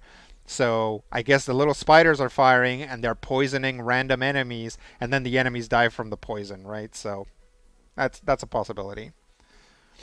Let's see. Harvester says, oh, where am I at? Lagna says there's a new supplement for it, Advanced Sword Lesbians, or something like that. It does not look like a game for me, but Evil Hat publishes sales numbers, and it's up there behind Blades in the Dark for sure. It's got a marketable name. Yeah, yeah, no, I'm glad it's doing well. Zal says, Utena, I probably watched like 9 episodes like 2 months ago. Harvester says, oh yeah, I was surprised at the 49 episode run of Utena as I was watching through it. Yeah, it's a big commitment. Harvester says, oh yeah, Blades, I also own it through bundles, and it has a lot of high praise, but I haven't sat down to learn what the heck it actually does. Yeah, that's where I'm at. Legna says, BRP is always hot because Call of Cthulhu is always chugging along. That's true.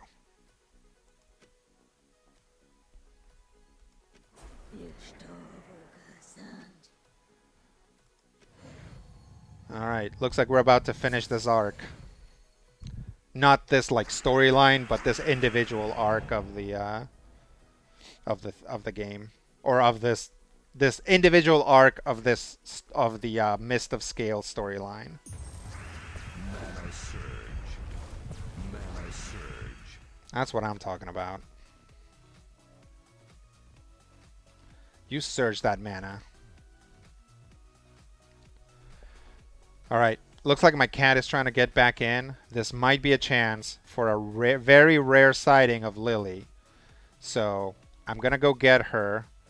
I might not get her to, like, because she doesn't really like to be picked up.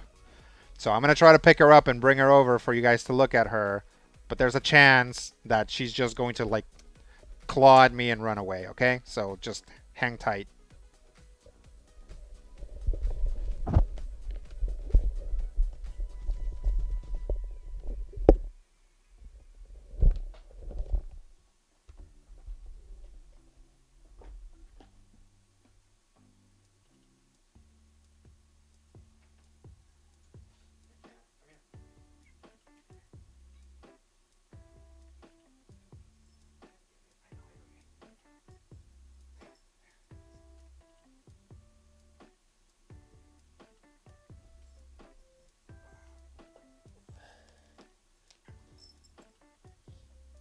So that's Lily. She hates this. She hates everything about it. She doesn't like it. See her tail? How it's like, oh, I hate this so much. Why are you doing? You never do this. Why are you doing this to me? Here, I'll just let her onto the bed now. Good cat.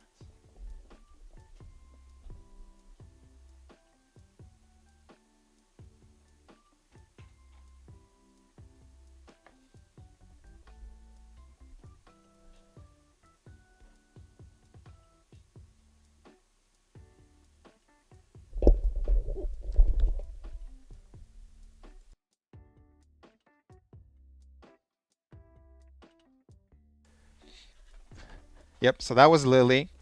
Um, Lily is, yeah, she definitely clawed some holes into my shirt, so that's not great.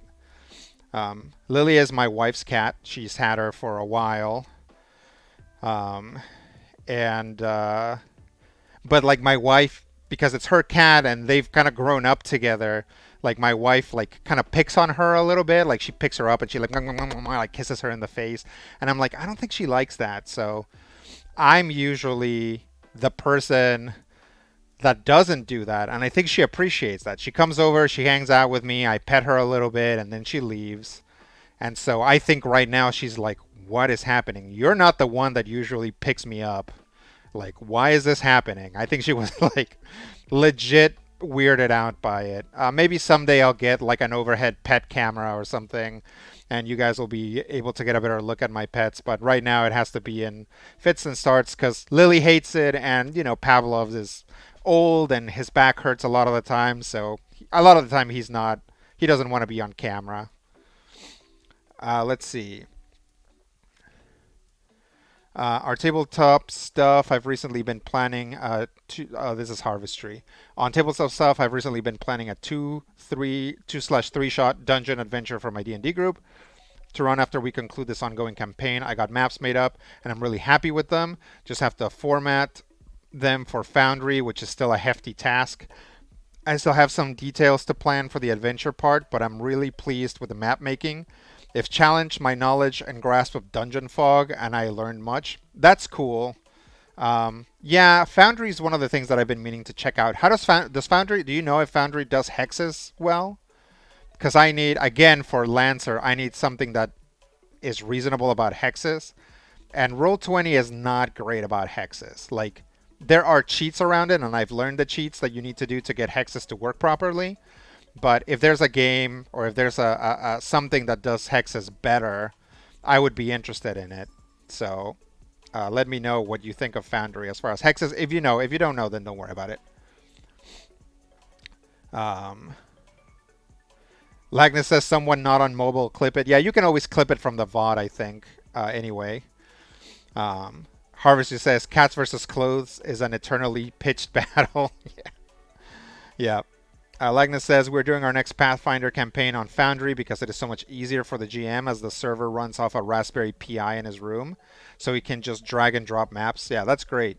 Yeah, I've been curious about Foundry, but I ran the entire, not the entirety, but a huge amount of the Void Saga on Roll20. I have sunk so much time into Roll20 that I know how to work it pretty well, and I know how to cheat at the things that it doesn't do well. And I also kind of plan my games in such a way that they'll be easier to run on Roll20. But yeah, one of these days I'm gonna like sit down and actually start checking out other virtual tabletops. I think a lot of them have like trial periods anyway, so I don't have to like necessarily commit to a paid virtual tabletop. But if there's a virtual tabletop that does things better than Roll20, I will try and talk Steven into seeing, even if it's for pay. Maybe we can work something out. Harvester says I have a hard time accepting that my cats or cats in general don't like being picked up and kissed and all that. Yeah, if you own a cat, if the cat is yours, then the cat has like I have seen this. I have never owned a cat before Lily. Technically, I feel like I'm kind of still not her owner so much as her roommate, but I've never lived with a cat besides Lily. But the people that own cats that I know are, it's like their cats love them and therefore let them mess with them, right? It's like the cat is like, okay, I hate this, but I love you, so I'm gonna let you do this, right? So, but you can tell from looking at them that they're like, it's like, yeah, that cat's not having a good time. But if you're the cat's owner, the cat gets used to it and they're happy to let you do it. But that's why I never do it to Lily, because we don't have that relationship. Harvester says, I'm not familiar with Foundry and Hexes, but I can look into it. If you can, if you want, on your own time. Don't feel, I don't want you guys to leave this stream with homework. Lagna says, what was the issue with Hexes and Roll20? We ran that and I thought it worked fine. So the issue with Hexes and Roll20 is that when you do a hex map on Roll20, you are actually secretly still in a grid map. It's just the hexes have a grid underneath them, which means that things don't snap to hexes, like hexagonal shaped things don't snap to hexes, they snap to a point in the grid.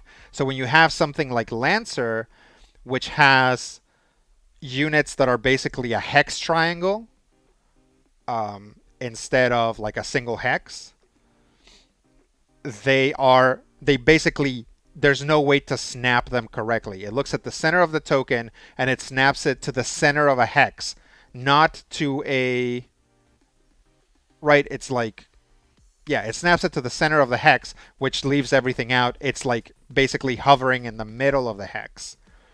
The only way to get it to there's two ways to get it to do it. Either you always hit Alt and you never use snap. You always move it by itself without snapping, which is doable. Or when you make that hex, you make it big enough to be like a central hex and 6 hexes around. But you're only using, right? So it's like, here's your little triangle, or like, here's your little triangle. And like, so if like, yeah, it's like, here's your triangle, but the rest of the screen is also part of that PNG, right? Part of that PNG file. So then it'll snap to the middle of that invisible circle of hexes. And because of that, 3 of those hexes will be placed in actually a proper, like, 3 hex thing. I know that's complicated, but that's how it works, and it's annoying. So I'm like, if something can just, like, natively do hexes, I would be a lot happier with it. Let's see. Harvester says, it looks like Foundry can do hexes, though based on the user module I'm looking up, it's apparently not very good as made. So, yeah. But it does seem to improve that. Yeah, okay. So, yeah. Nobody is like, everybody's doing D&D, right? So, like, nobody cares about other stuff. Other stuff is always in the back burner because everybody who's working on virtual tabletops wants to dethrone Roll20 or whatever as the D&D one. Like, they want people to bring their D&D campaigns because there's like 1,000 D&D campaigns for every Lancer game or every World of Darkness game or whatever. Lagnus says, for Foundry, you need 1 license and then also server space to run it. Okay. I think we can get that. Major Spoilers has server space. Lamgun says, I see the problem here. Roll20 doesn't support the fantasy FPS game Hexen. It does, however, support Heretic. Oh, okay.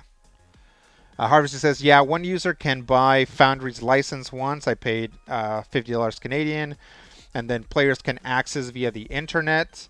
Via an internet browser. And yeah, you can either host locally off your own internet, or you can pay to use a host server, which should likely run a lot smoother. I haven't done this because I don't have a game going frequently enough to pay for monthly access. My group is playing Icewind Dale over Roll20 now. Yeah, and Roll20 is free, so there's always that. Lagnus says, yeah, it didn't quite fill the hex, but I adjusted the sizes so it was close enough. But I get what you mean. Yeah. Yeah, it's right. It's like, oh, we need to do hexes for games that do hexes. And they're like, slap a hex pattern on top of the grid. There you go. We're doing hexes now. And no, you lose some of Roll20's functionality when you switch over to hexes. So, you know, it's just annoying. Can I just get some purple or green, please? Mana surge. Can I just get some green, please? Oh, this is bad, you guys. I think we're maybe in a little bit of trouble for once. Mana surge. I've been kind of breezing through this, but losing my book actually puts me in a kind of a bad situation. Yeah, especially because these guys are kind of tough. Let's see. Give me green matches. Or blue matches. That works too. Surge. Alright. Let's see if we can activate the spider. Nope, not yet. Mana surge.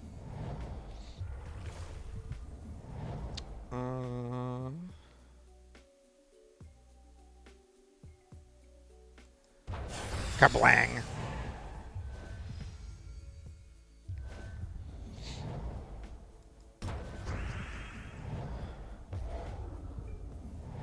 It's like, it's a good policy to not leave damage on the table.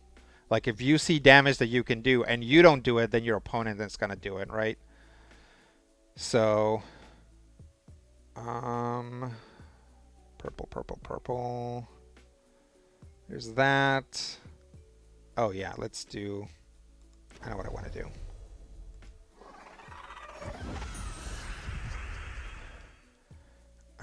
Anything else? Bam. Bam, Man a bam. surge. Yeah, yeah, yeah. That's what I'm talking about. Okay. Um, Harvester says, "Ooh, I want to ask before redeeming. Would now be an okay time for a story about Kansas? Sure, sure. Yeah, if you want to redeem a story about Kansas, you can spend that now if you would like." Alagna says, "We have two coders in my regular group, so they stuff when needed." Okay, one made Shadowrun 3 sheets, for example. That is a feat of code. I when I was playing Shadowrun a couple years ago, I definitely my character sheet was basically my character sheet was a spreadsheet. Let's see, bonk.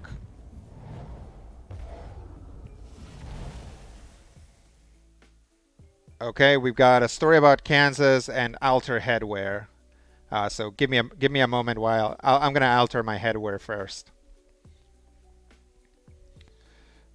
Let's see.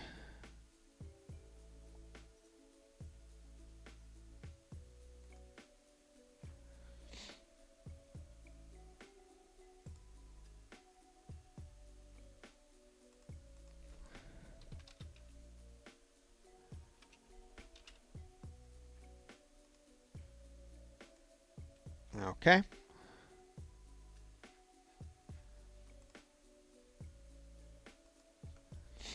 1 second.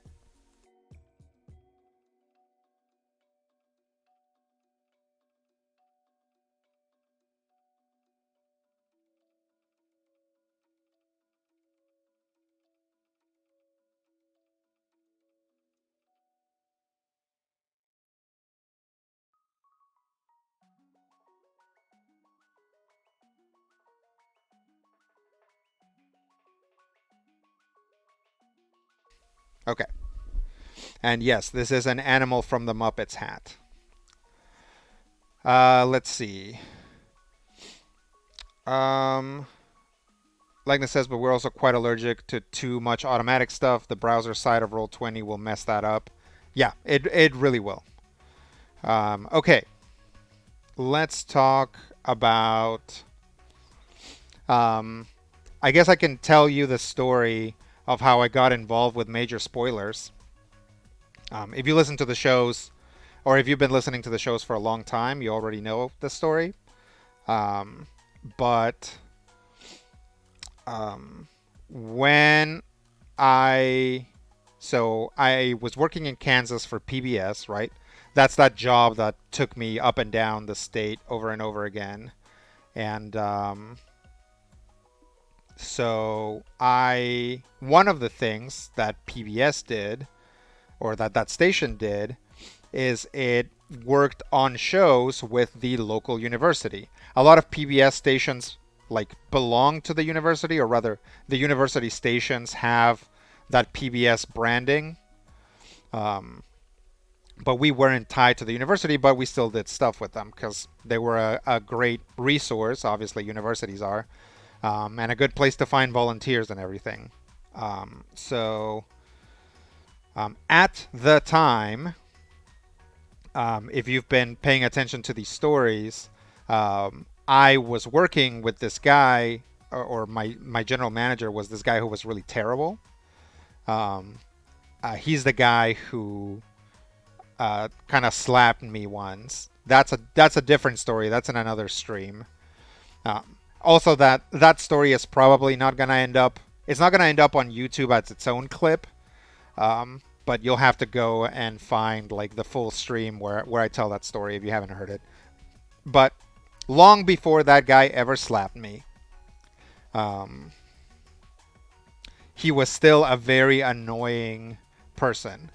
And at the time, Steven Schleicher was the um, head of um, the communications department, which was like their TV and film department.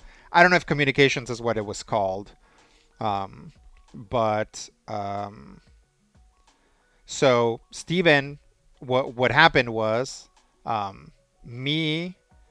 and Scroll Brian, not D&D Brian, but Scroll Brian, a different Brian, would go do a show. So we would usually Scroll Brian would direct, and I would do graphics, and Steven would do sound, right? And so, and we would use Fort Hayes kids as cheap labor. Although they got school credit for it. Um, Lagnus says, "Oh man, I thought the story about Rodrigo joining Major Spoilers involved more rain, trench coats, and dead drops." No, unfortunately not. It's still I think it's still a cute story. So, uh, Scroll Brian and Steven already knew each other, and they were both very nerdy. They went to school together, to the same school that Steven was now working at, and um, very quickly, Steven and I also hit it off because we would like to talk about comics and movies and all this stuff, right? So, um, that terrible boss would very frequently be there for the shows. Almost always he was there for the shows because he liked to schmooze with the host and with the doctors, right? Just loved it, loved it, loved it, loved it. Loved to be like hobnobbing it. So that's why he would go. And so, but he would get there, before the doctors got there when we were there setting things up. So he would come over and talk to us, and it was insufferable. Um, so one day he was he was hovering over us, and we started talking about, I want to say, the Green Goblin. I want to say the initial conversation was about the Green Goblin, and we would talk, and we just started talking about comic books and comic book superheroes and stuff, and he didn't know anything about that. And he would like get a word in every once in a while, but like even he, with his like complete lack of social acumen, could tell that he he wasn't bringing anything to the conversation, and also it bored him. It wasn't something that he wanted to talk about. And this happened a couple of times, and after a couple of times, I'd like to say that it was me because who like I'm pretty sure it was me. Um, but I was very sensitive to to that guy, to my boss. He made me angry all the time, and I would take very large pains to avoid him, to figure out ways that I didn't have to talk to him. To he always wanted to have his thumbprint on everything we did. Like he was very micromanaging. So I developed ways of like tricking him into like approving a project without me actually having to change too many things. So I'd like to think that it was me who initially realized, hey, when we talk about comics, this guy leaves, and the other guys were like, oh yeah, and so we started talking about comics all the time, comics and pop culture stuff, which he wasn't following, right? He would always come over and try to talk to me about Grey's Anatomy.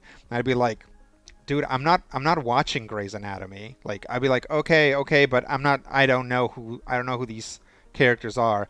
Also, it seems really weird when he says like McSteamy or whatever. Just Buh. Anyway, um, and so we had a good time because A, we were scaring off that guy, and B, we realized it was actually lots of fun for the three of us to sit around and talk about comics and pop culture stuff.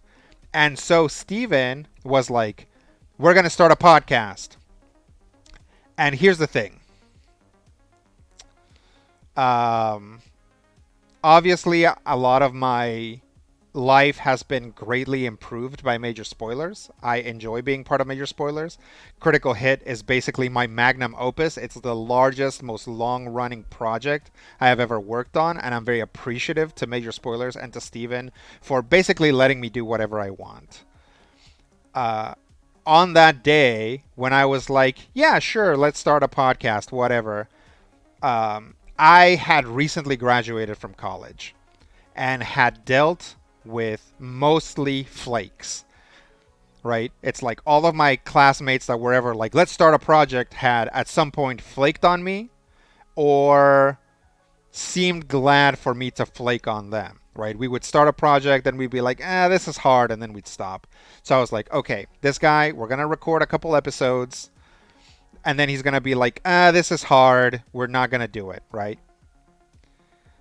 So here I am, like more than a decade later, still working for Major Spoilers, right?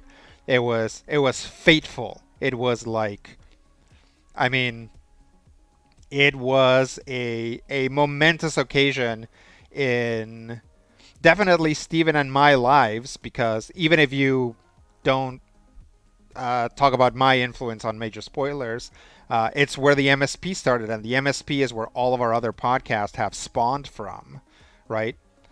Critical Hit, Zach on Film, Top 5, basically they all started as offshoots of the Major Spoilers podcast.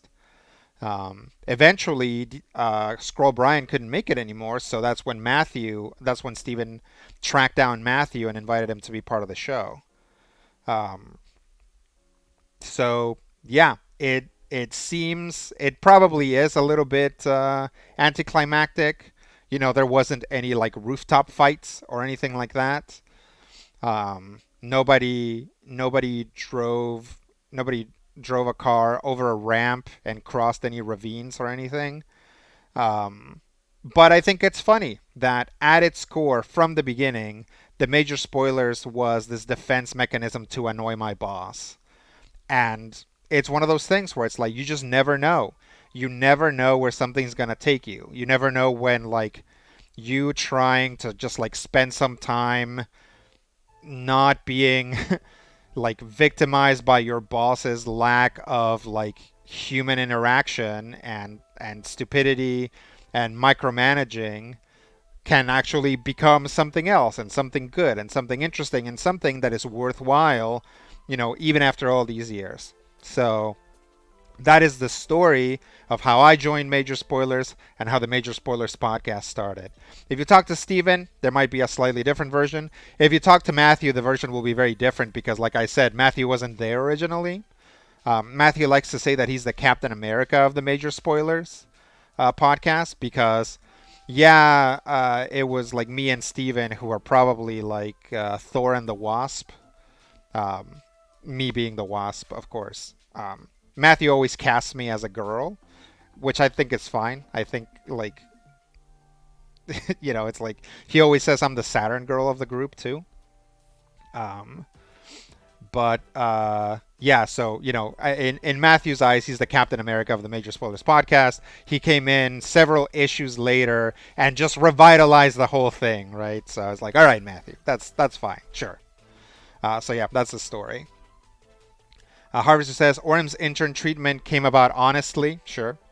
Harvester says that's a pretty solid social defense mechanism. I was good at it. I'm actually a pretty socially adept person, but I'm very introverted. So a lot of my social ability is how do I avoid social interaction, right? Um, uh, Lamgwin says you underestimated Steven's ability to hyper focus for years on end. Yeah, I didn't know Steven very well. Um, as it turns out, he is also like a nice person and a good guy, so that's good. But yeah, I just assumed that we were going to quit because everyone I had ever started a project with before had flaked in one way or another, or I had flaked on them and they never like threw it in my face or whatever. They were just like, yeah, whatever, we don't have to do it. It doesn't matter. Um, and honestly, Steven did and continues to do 90% of the of the work for Major Spoilers and for the Major Spoilers podcast, which is why we keep doing it, because since he does most of the work, we kind of just show up, and as long as we've done the reading ahead of time, we do have to do some work. Like we can just show up and do the show, right? Um, Harvester says, "Oh no, you actually want to see this through? You want me back a month from now?" Yeah, exactly. But it all worked out. Harvester says, then you needed a new Brian. That's right. Eventually, D&D Brian would join the Major Spoilers family. Scroll Brian is still a good friend. We talk every once in a while, but yeah, it definitely was a thing where like Steven was married at the time, but he didn't have any kids yet, and I was completely unattached. So eventually, Scroll Brian was like, "Yeah, I can't be staying for like an extra hour after we do this show, like every week, like the show that we were paid to be doing." We would then turn around and record the Major Spoilers podcast in like the adjacent studio. And he's like, "Yeah, I need to like go back and like take care of my wife and children." And so he left, and that's when we got Matthew. So yeah, eventually we got a new Brian. Um, Langwin says, and that's how we punched a hole in the moon. Yeah, pretty much. Harvester says, you're never going to get me to review that issue, Schleicher. Never! Now don't come over any closer or we'll both drop. Yeah. Um, definitely,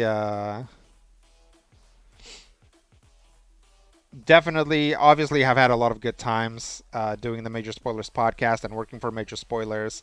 But yeah, it's like it's fun to think about and fun to reflect that like just kind of how it all started and how we just happened to have complementary personalities and we got along, and it all kind of has worked out, and how like I was actually working or trying very hard to leave that job, right? To leave that place in Kansas and to move on to something else. And it never happened. I just had terrible luck with the job search. I just was never able to land a job for the 10 years that I was there, outside of the job that I already had, right? So if I had, if I had 1 or 2 years after that gotten another job, it would have been like before maybe Steven had the ability to get me a microphone to return from home. Maybe I just would have left Major Spoilers altogether and then there would have never been a critical hit, right? It's like I think about that a lot. When I think about that time in my life and how hard I was trying to leave Kansas, I was like, well, I never would have met Steven or I never would have done Major Spoilers. And also, I never would have married my wife, probably, because I also didn't meet her for a while. So definitely the 10 years I spent in Kansas have made me rich with love and friendship, but definitely not with money. So if you would like to subscribe to El Picachon or drop me some bits or better yet, do a donation, scroll down to get that donation button, I will be eternally grateful to you. See how I did that? See how I spun that? First, I get you caring about me and about my situation, about my loved ones, and then I kabam hit you with the hard sell. Who could stand a chance? Oh, also, if you're watching this on YouTube later, you can like and subscribe, or you can look me up on Twitter and do my coffee as well. That's right. That's me. I am that guy. All right. How are we doing here? Let's finish. Let's definitely finish this game. Browser, no. Where's my end game? Here we go. That's the nice thing about Gems of War is that you're not playing anybody. You're always just playing the computer, so it'll just sit there and wait for you. So that's nice. Let's see. Oh. Skull's Tail with the tip. I really appreciate that. Thank you. Thank you. I was mostly joking, but I definitely appreciate the monetary help. Thank you guys so much. Let's see. Harvest just says that was a fun and charming origin story. I especially appreciate repelling, annoying, imposing people, but just determinedly engaging in your shared interest. Yeah, it's like just such a win-win, right? Just such an absolute win-win, even without the stuff that came after. It's just like, yeah, like talking about. It's like, yeah, it's like it's like if somehow I could talk to people about Pokemon and cheeseburgers materialized out of nowhere, right? It's like that would be just ideal, and that's how that worked. Um, Lagnus says there's an alternate universe where Rodrigo is single, not on any podcast, but he's the head of WotC, and they are still publishing 4E. Yeah, this is not a very good, fun story to redeem, so I won't charge you any money. But I actually got to a second interview for Magic the Gathering, but they ended up passing on me. And then I think the guy they hired instead of me is the guy who came up with Brawl, with the Brawl format. So good for them. Look at me. I'm a sub. Oh yeah, Lamgwin. Thank you for the sub. I really appreciate it. Scald's Tale says I tipped and immediately got an ad. No. Oh, I'm sorry. I'm sorry, Scald's Tale. That's terrible. That sucks. The only way to for sure avoid ads is to subscribe, unfortunately. But really appreciate the tip because I think the tip 100% goes to me. Like the tip just goes directly to my PayPal. It's just tied to Twitch for the thing. So I really appreciate it. Sorry about that. Um, let's see. Lagnus says there's an alternate universe where Rodrigo is single. Not an, oh yeah. So yeah. I actually got to a second interview at Wizards of the Coast, but then like seeing all this stuff with like their issues with like minorities that have worked there, I'm like, maybe I dodged a bullet. Maybe I dodged a bullet not getting a job there. Who knows? Lagnus says that's like a double tip. Yeah, I'm sorry, that sucks. But I do get paid when you watch an ad, so I do appreciate it. Um, let's see. Lamkin says, apparently my Prime sub's been sitting untouched for like 2 weeks. Well, I appreciate it. Thank you for that.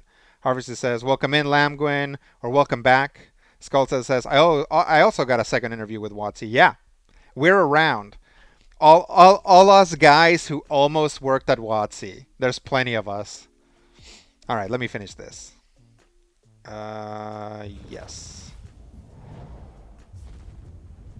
I need to get the spider online. Okay, that did it. That's good. That gives me a little bit more safety.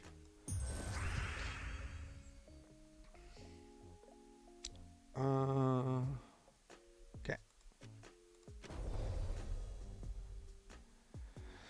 What do I want to turn purple? Yeah, let's do blue.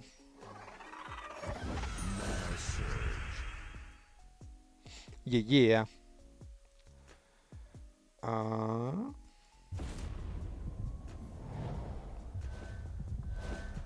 Blackness says, I have never interviewed at WotC. Well, there's also plenty of people who have never interviewed at WotC. So you're in good company there too. Pretty sure, important people never interviewed. So a lot of important people never interviewed at WotC. Elvis never interviewed at WotC. So, Neil Armstrong. I guess I technically don't know that, but I'm pretty sure that's the case.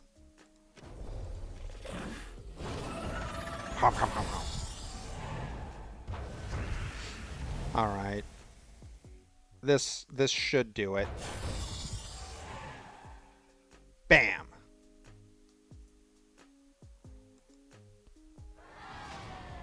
That's a lot slower than usual.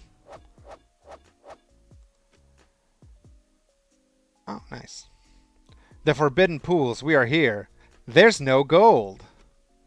Ah, when I said gold, I did not mean gold coins. What then?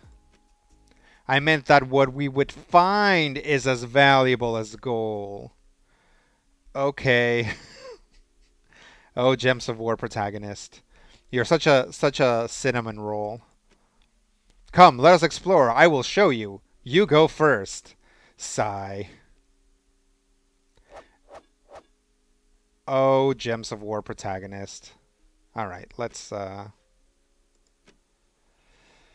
get some money and let's open some Yeah, it's been kind of slow. Like, this is way slower than usual. This one's in honor of Scaldstale missing the tip for an ad. Thank you, Life's a Pitch. Yes, pour one out for Scald's Tale, who supported us monetarily and then was immediately hit with an ad. Talk about taking one for the team.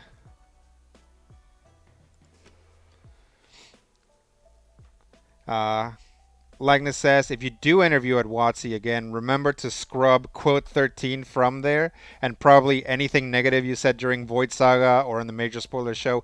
Impossible. I am constantly bashing D&D.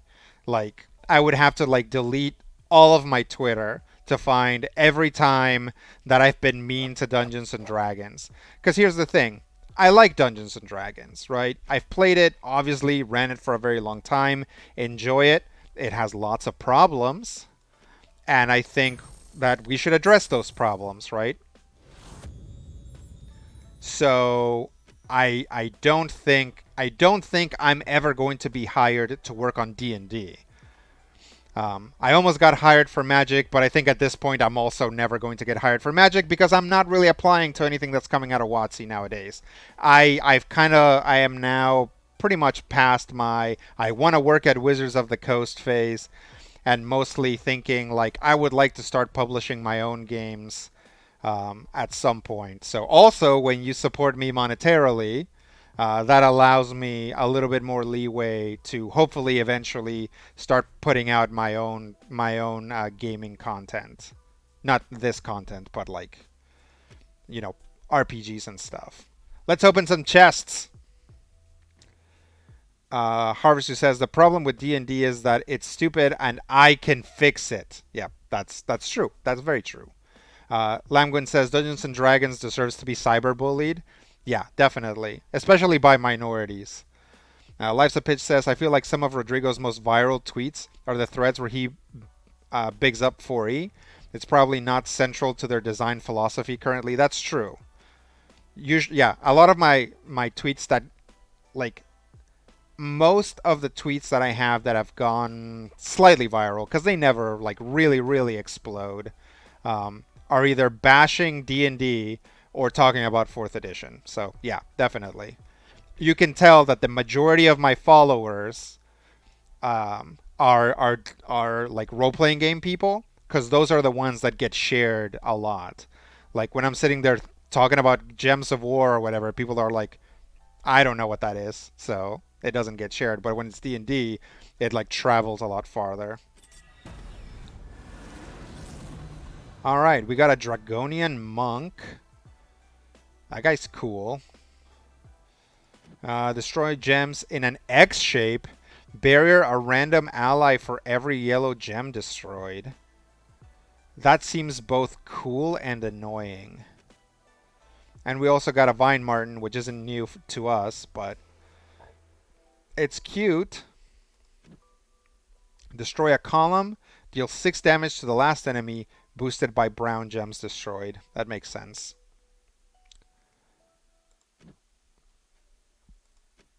And then a Runic Tradestone, which is what we use to unlock traits.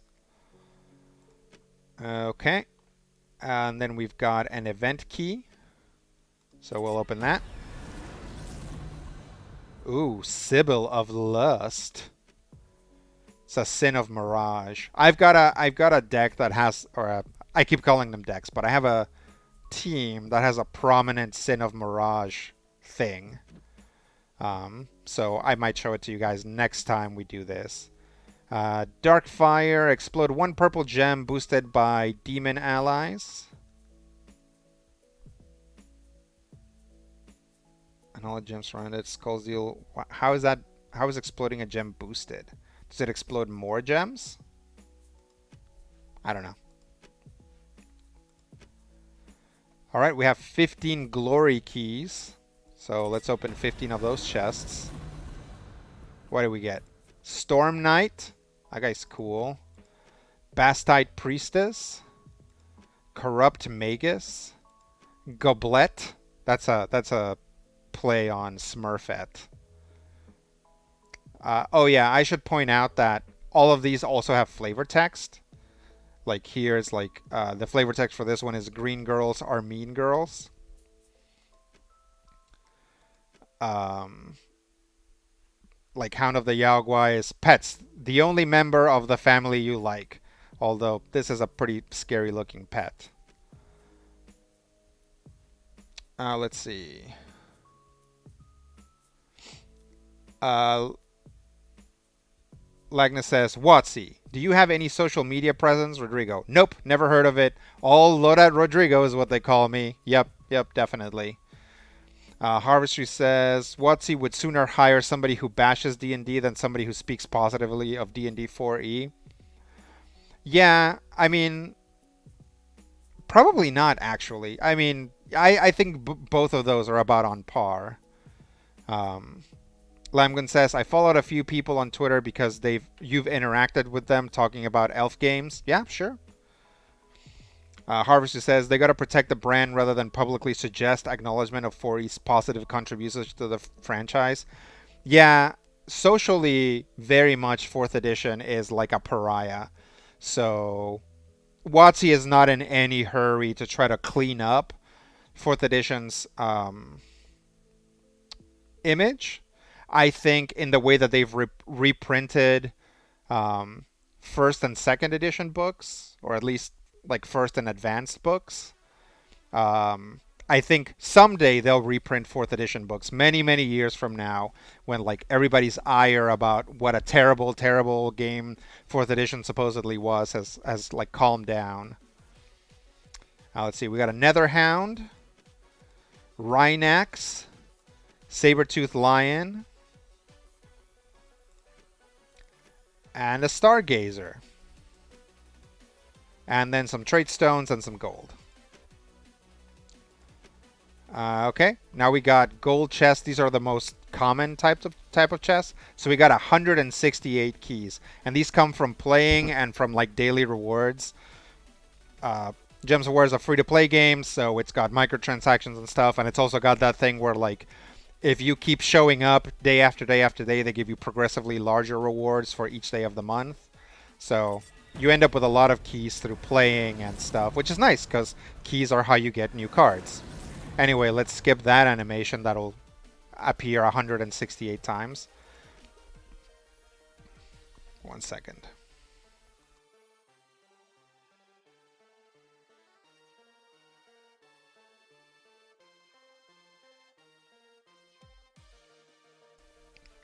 Alright, got an Alchemist. Arachnotaur, which is just a drow, right? They actually have a lot of like, this is just a D&D monster, and I kind of hate that. Boar Rider, Bombardier, Bonebound Dredge, a Caterfly, which undergoes catamorphosis. A Chris Turtle, I guess. Cyclops, Dark Maiden. It's another spider drow critter. Dust Devil, Dwarf Lord, Dwarven Zombie, Elven Bard. Look at this flavor text. Come on, guys. Stop it. Envy, a Knoll. This is just a Knoll.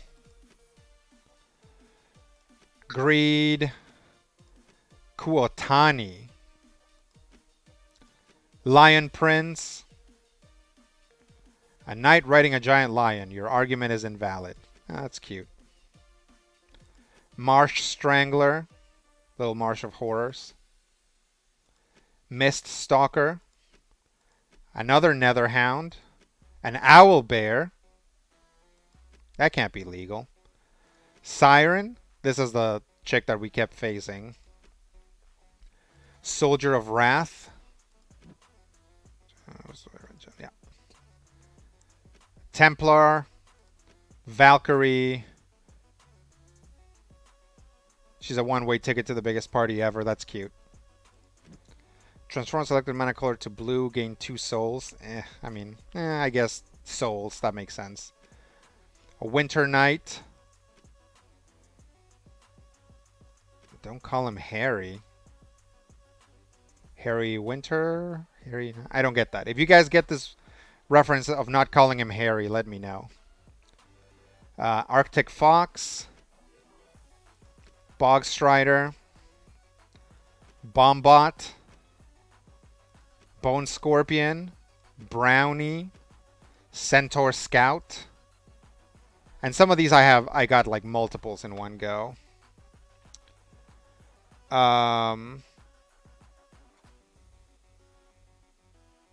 Life's a Pitch says the design will swing back in that direction eventually. Yeah, you're right. It will. Skullstill says Matthew Covell is running a 4E game now, though. That's interesting. Likeness says, I bash D&D because they got a de facto monopoly on the market. They can take it. Also I don't like it much, so it's an easy target. But there's many small games I don't like that I don't do that against. Absolutely, right? It's like, when you're on top, you just got to take your licks. You absolutely do. Like, a lot of people, I don't watch Critical Role. Not because I'm mad at it, but because I don't watch other real plays. But I don't watch Critical Role, but I know a lot of people bash Critical Role, and I'm like, yeah, when you're on top, you're gonna take your licks, and that's just that. Harvester says, I appreciate that 4E is getting a new impression to a bunch of players who are discovering after 5E was their entry point, especially for those who like more tight structure to some aspects. Yeah, and also without the vitriol, right? It's like, it used to be that anger was everywhere. You couldn't go to a D&D forums without having people complaining about 4E. Now that it's been a while, you can live your life and pick up 4E and play it, almost not knowing how much people hate or used to hate 4th edition. Skullsail says, when I was running tabletop games full time, I was able to get 4 times the customers for D&D more than anything else I ran. Yeah, absolutely. It's on top of the market. Absolutely 100%. People, again, it's like we would live in just such a world, just such an incredible world if Critical Role and or like Joe Manganiello had been like Vampire the Masquerade fans or Fate, like Fate Core fans, right? It's like all of this huge publicity was just given to WotC for free when these like streaming things through like big platforms like Geek and Sundry and stuff started to like gain steam. It's like absolutely 100% WotC owes 5e successes to the streamers. And yeah, they that's just how it is. Likeness says they have 85% of the market or so. It is a juggernaut, so yes. Especially in the US, but with 5e, the rest of the world too. Yeah, definitely. Lamgren says Dresden Files reference pretty late in the series too, so it's a bit of a spoiler. Okay. All right. Oh, I know that reference. I do know that reference. Oh, my closed captioning fell off. Check. I just need to reload. Nope. Check. Is it working now? Okay. Oh, no, it still has this thing. Okay, I gotta close it out and then open it again. Close the captioning. Reload web captioner. Start captioning. Open. Nope. Stop. New window. Okay, how's it looking now?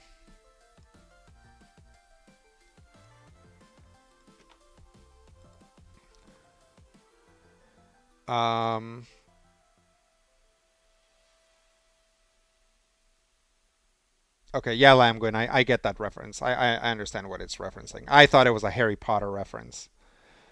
The only reference I need is, like, killing the bard impresses us. My favorite quote from Darkness Rising. Nice. Zal says, I tried watching Critical Role a long time ago, couldn't really get into it, and that's fair. I actually don't like, um, it's hard for me to get into other real plays. Like, it's not, amazingly, I enjoy running them, I enjoy playing in them, but I kind of don't like listening to them. There's like very few of them where I'm actually like, oh, this is fun, these characters are fun, I'm into it. Now, Legna says, I spent the 90s bashing Vampire for the same reason. Had Critical Role play that, I could bring out those old insults. That would be fun. And also very weird to have Vampire the Masquerade back on top. Life's a Pitch says, hilariously, 5e owes its success to streamers and it has virtually nothing to do with its design. Yeah, absolutely. Any pats on the shoulder about D&D 5th edition success are misplaced if WotC is patting themselves on the shoulder. 1 second here.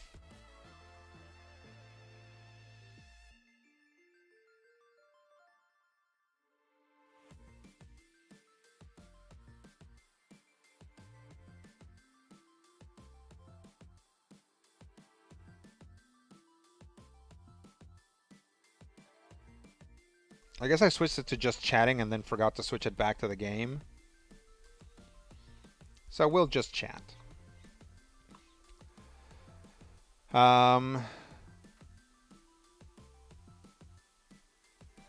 Life's a Pitch says, hilariously, 5e owes its success to streamers and it has virtually nothing to do with its design. Yeah. Yeah, again, anytime WotC is like, but 5th edition is the greatest selling game of all time, I'm like, yeah, and you owe that to us, right?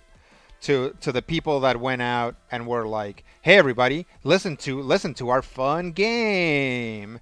It just so happens that the majority of those were in the current edition, right? People just switched to 5th edition and did that. It's like Critical Hit, we kind of took ourselves out of the running there. But like a lot of the stuff we do at Major Spoilers, we are like, nope, we don't want to do that, and it's part of our integrity to like finish this the way that we did, and so we don't, and we are weirdly less popular for it. Although it tends to make creators like us a lot more on the like criticism side, because they know that we are straight up, right? We're not shills for anyone, and that's why a lot of the time why companies don't like us. Let's see. Any edition, Life's a Pitch says, any edition that released during the rise of streaming would have done the same. Absolutely. If they had if fourth edition had been out when this was happening, fourth edition would be the greatest edition ever sold, right? And not just the best edition of Dungeons and Dragons, bar none. Lagna says, WotC are probably patting themselves on the shoulder anyway. They sure are. They absolutely are, yeah. If you ever read their press releases, they definitely are. Harvesty says, it's tragic that 4E fell before streaming and VTTs really formed, let alone took off. Yeah, just 4th edition was oh so in the wrong place at the wrong time. Just 100% so. And still, 4th edition performed well. It performed better than people say it did. It was around for years. It was supported, and it was given its own obnoxious like 4.5 version, just like 3rd edition did, and just like 5th edition is about to get. So that's a sign of health, that the game has gone on long enough that they need to like basically get in there and tweak some of the rules. Like 4th edition got that. Yeah. So yeah, definitely streamers are a big deal. Streamers are a big part of why WotC, why Dungeons and Dragons is on top, and why Dungeons and Dragons is selling so well. Like Dungeons and Dragons has never sold well. Like they have tried so many things and they never worked, and it turns out all they had to do was just like hold on and wait, and now 4th edition is selling better than any edition prior to it, right? And it's 100% thanks to Critical Role, what's the McElroy's one called? Adventure Zone, Dimension 20, all of those like big shows and getting bigger shows, and then all of the smaller shows below those, right? That are running fifth edition, and that are running fifth edition because the people that are creating them don't know that there are other games. Um, Harusu says, "Oh yeah, its performance was way better than vocal detractors would have you believe." Yeah, absolutely, no question about that. If it had failed, they wouldn't have kept supporting it, and they put out tons of material for it. And fourth edition was the D&D edition for years. So yeah, no, don't let anybody tell you that fourth edition was a flop. It wasn't. It's a like fourth edition is very much a like a critical darling. Like if fourth edition had a Rotten Tomatoes rating, it would have a terrible community rating and a great critic rating, right? It's fourth edition is one of those movies. Like if it was a movie, that's what fourth edition would get. Let's see. Lagnus says 4E is still the only D&D edition that fell out from the number one spot of best-selling RPGs. Yeah, sure. I mean, it did okay, but it wasn't great. You know, in a way, fourth edition did break WotC's stranglehold there for a little while, right? It's like that's what created Pathfinder to begin with, and what turned Paizo into like a full-on RPG company. And then they were terrible, but now they're unionized, so good. Um, let's see. Um, Lamgwin says TAZ, The Adventures on, ran Monster of the Week for one of the seasons. I think it's run other stuff besides Dungeons and Dragons. So yeah, totally, totally. Yeah, I'm not saying that. I'm not saying that like these are the big D&D podcasts or whatever. Like I know that. Again, I don't listen to any of these, and it's not like I'm being like, oh, I don't listen to other RPG podcasts or whatever. It's like I just don't have the time and kind of don't like listening to real plays, which again seems bonkers because I've been involved in one for so long, and it probably sounds like I sound like a real jerk for saying that, but it's true. I get like bored and antsy when I'm listening to other people play. Again, with like very few exceptions. Um, Skulltail says, I've written for both D&D and Paizo. Paizo has treated me a lot better at the very least. Yeah, I can't speak to that, but if that was your experience, yeah, totally respect that. Hardest says, one thing I'll say for DMing 5e over 4e, I can design character options much more easily. All the powers per level plus class feats and paragon/epic choices would be daunting. In 5e, I can more reasonably design subclasses, and I'm currently workshopping a whole class that evokes 4e warlord stuff. Yeah, that's again. Um,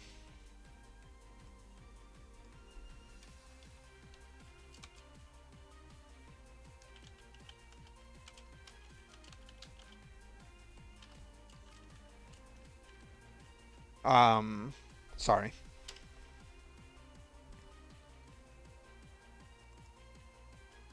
Yeah, and that speaks to fourth edition's sort of mechanical prowess, right? It's like each class was like a freaking work of art, man. Just a masterpiece. Maybe not, but yeah, like fourth edition took a lot of that calculation and a lot of the issues and a lot of the work out of the players arena and out of the game masters arena and put it on the developers, right? On the creators. It's like you could create a class that's just like at first level, pick any feat. At second level, pick any class ability from some other class. Third level, oh yeah, also here are the spells. All the spells are shared by one class or another, right? It's like it's a lot easier to design classes that way because all you have to do is create one list of abilities, one list of feats, and one list of spells, and then have everybody pick and choose from those, right? And then do some more tweaking, just tweak up the flavor or balance something that is maybe on balance, and voila, you have a new class, right? Not to put down designing for 5th edition, not to say that if you're designing for 5th edition, you're not like putting lots of work and energy into it. You totally can, and your class is going to turn out better for that. But yeah, when you look at 4th edition, it's like each class had like 50 unique powers, right? Plus a handful of Paragon paths. It's huge. It was huge, right? Just so much work taken away from the player and front loaded and given to the people that are creating the game so that you as a player can just sit down and yeah, just like sit down in your little like fighter cockpit, make a few choices and be like, now I'm a fighter. Pew pew pew pew pew pew pew. Um Likeness says, I listen to a few actual plays, but I listen at work, so I have the time. Yeah. Yeah, I've said this before, but like none of my jobs, even like obviously if you count streaming, none of my jobs allow me to listen to podcasts, right? So I never have time to listen to podcasts. I have to spend the time where I'm doing other things listening to podcasts, and because my main hobbies are playing video games and writing, it means that at least for one of those, I'm not listening to podcasts because I can't listen to podcasts and write. And then when I'm playing video games, unless the music for the video game is not very good, then I might put something else on. But usually, then what I like to do is put on music because if I'm listening to a podcast while I'm playing video games, I find it hard to pay attention to the podcast. Let's see.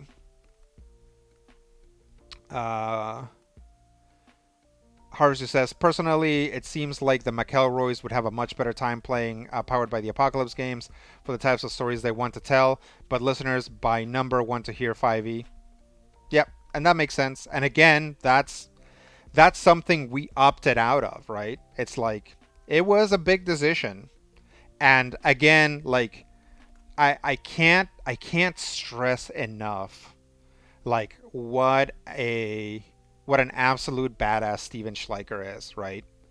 Like, Steven just, from the beginning, 100% let me do whatever I wanted, right? And he has trusted me, and he has supported me in creating the Void Saga and, in establishing Critical Hit as a thing. And he never once said, hey, maybe we should switch to 5e. Like, he was like, are we gonna switch to 5e? And I was like, no. It would be like, it would damage like the creative integrity of the game if we did that, because characters would for no reason lose abilities and gain new abilities and whatever.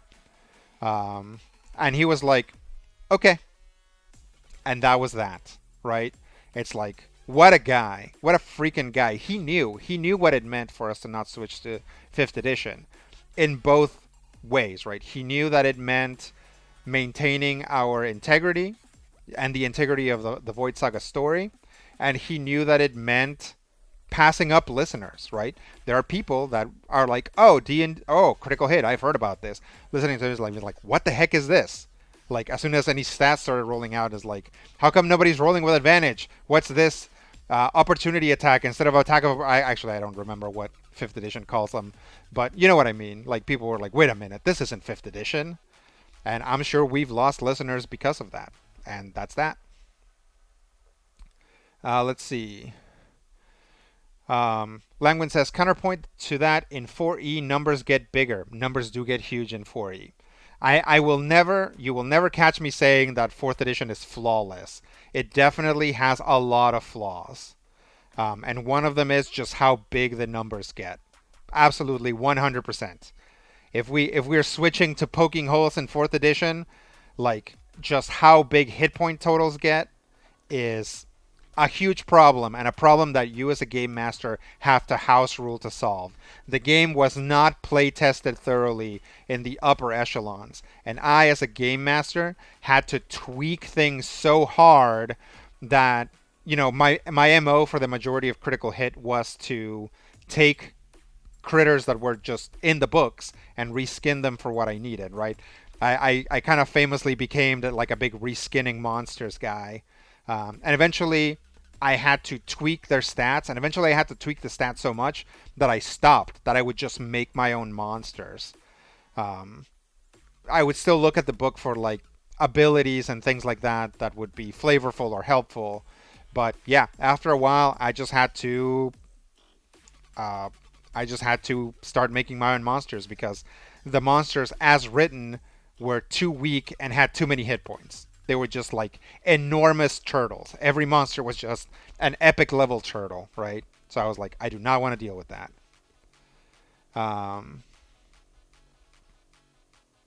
Harvester says, I enjoy how rich 4E classes got, aside from late and under supported ones like Seeker, heck, even Artificer. Yeah, and as Langwin points out, Seeker, Artificer, and Rune Priest just did not get enough support, right? I literally don't remember anything about Rune Priest because it kind of came and went there at the tail end of 4th edition. Harvester says, yeah, I really appreciate the developer work that went into the class designs given how many layers went into them. Yeah, totally. Lagna says, well, by now it's a circle. It's easier to attract listeners if you're trying to sell them overpriced books. Oh, it's easier to attract listeners if you are trying to sell them overpriced books from WotC at the same time.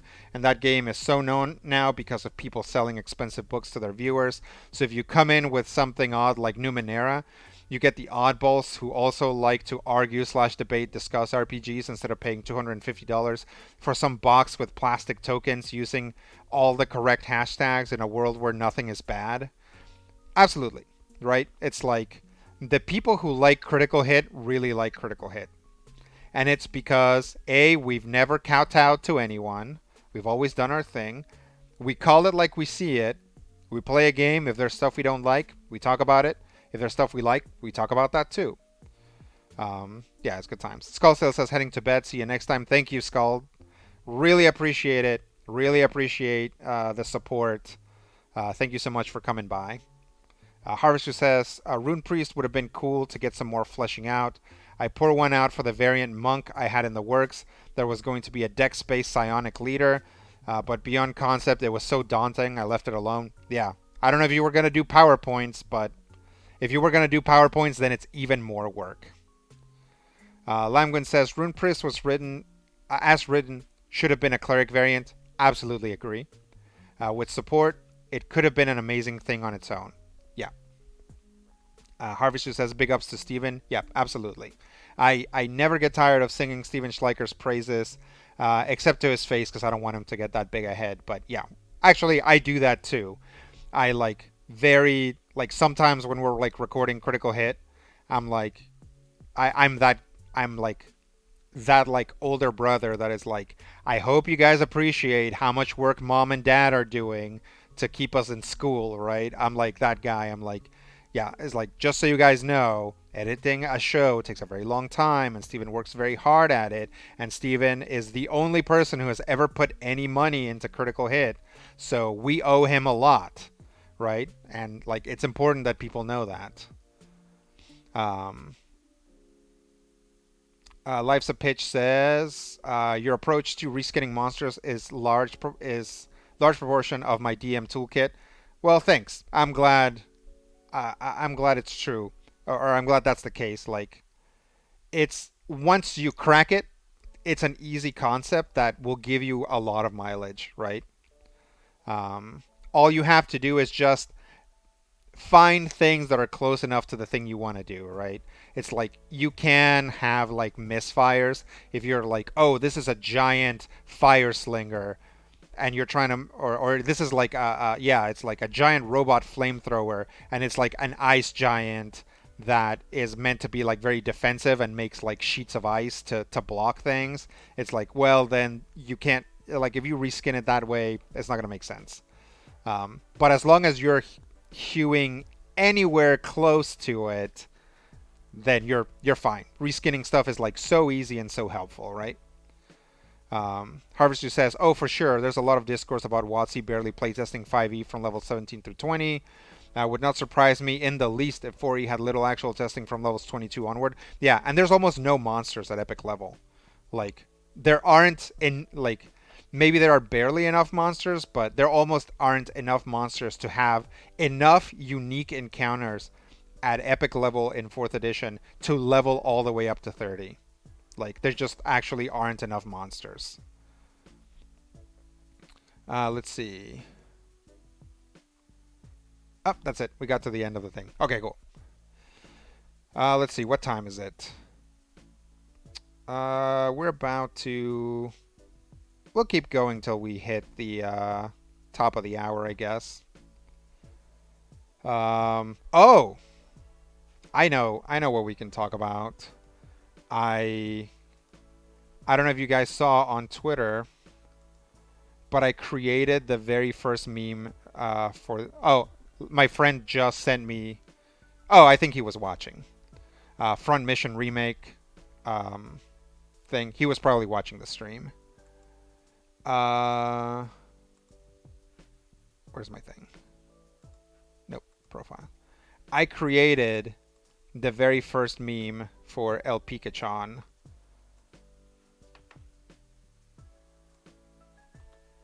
I'll show you guys here. Hang on.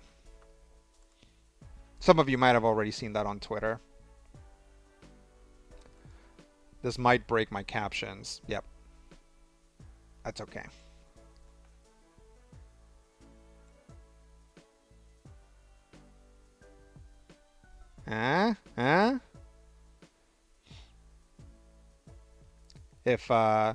If you don't get it, it's because, you know, when I'm streaming, I'm just alone with the pets. Like my wife is off at work.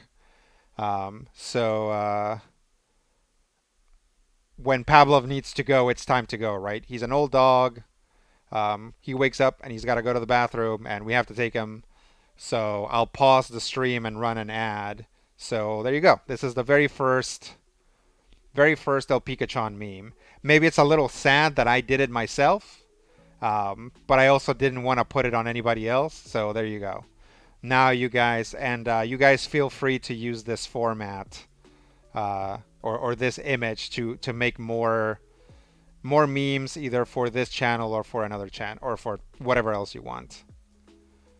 Let's see. Harvester says, I'm disappointed that my level of pickiness as a DM far outweighs my ability to reskin things. I just make monsters myself more often, and that's fine too.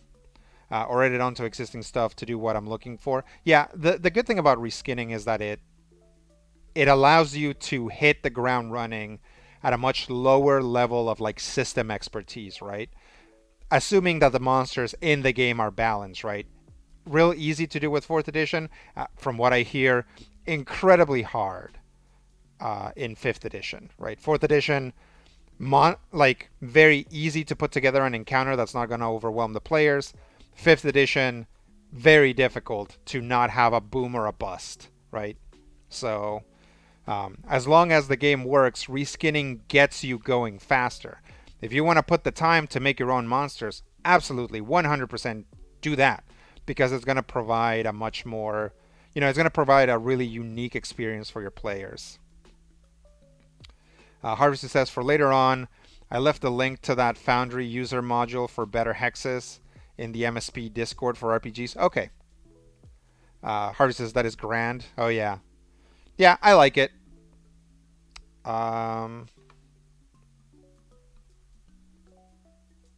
Check. Yep, let me go back to the just a chatting window. And then see if I can get just try to get my captions going again. Check. 1, 2, 3.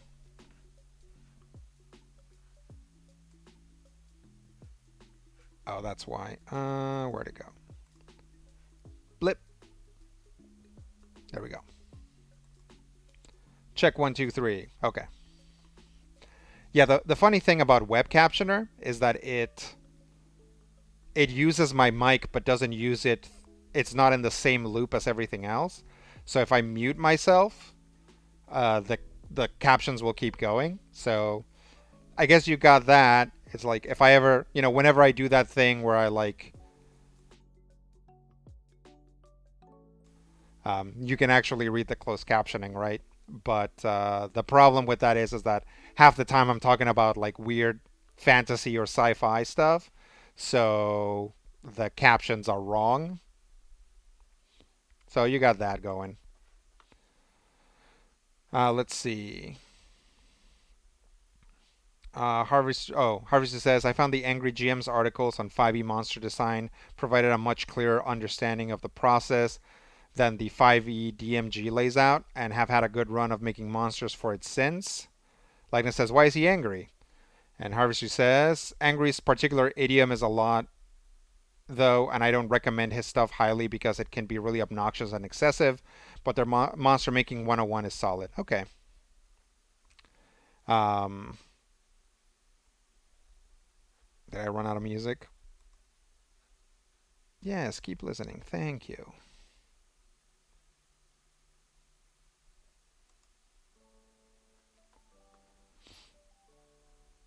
Um,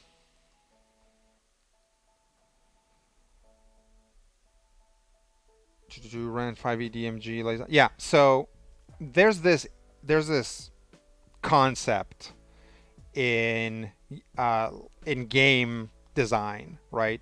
Which is like to obscure the decision making process for why things are the way they are. And there's lots of reason why people do that.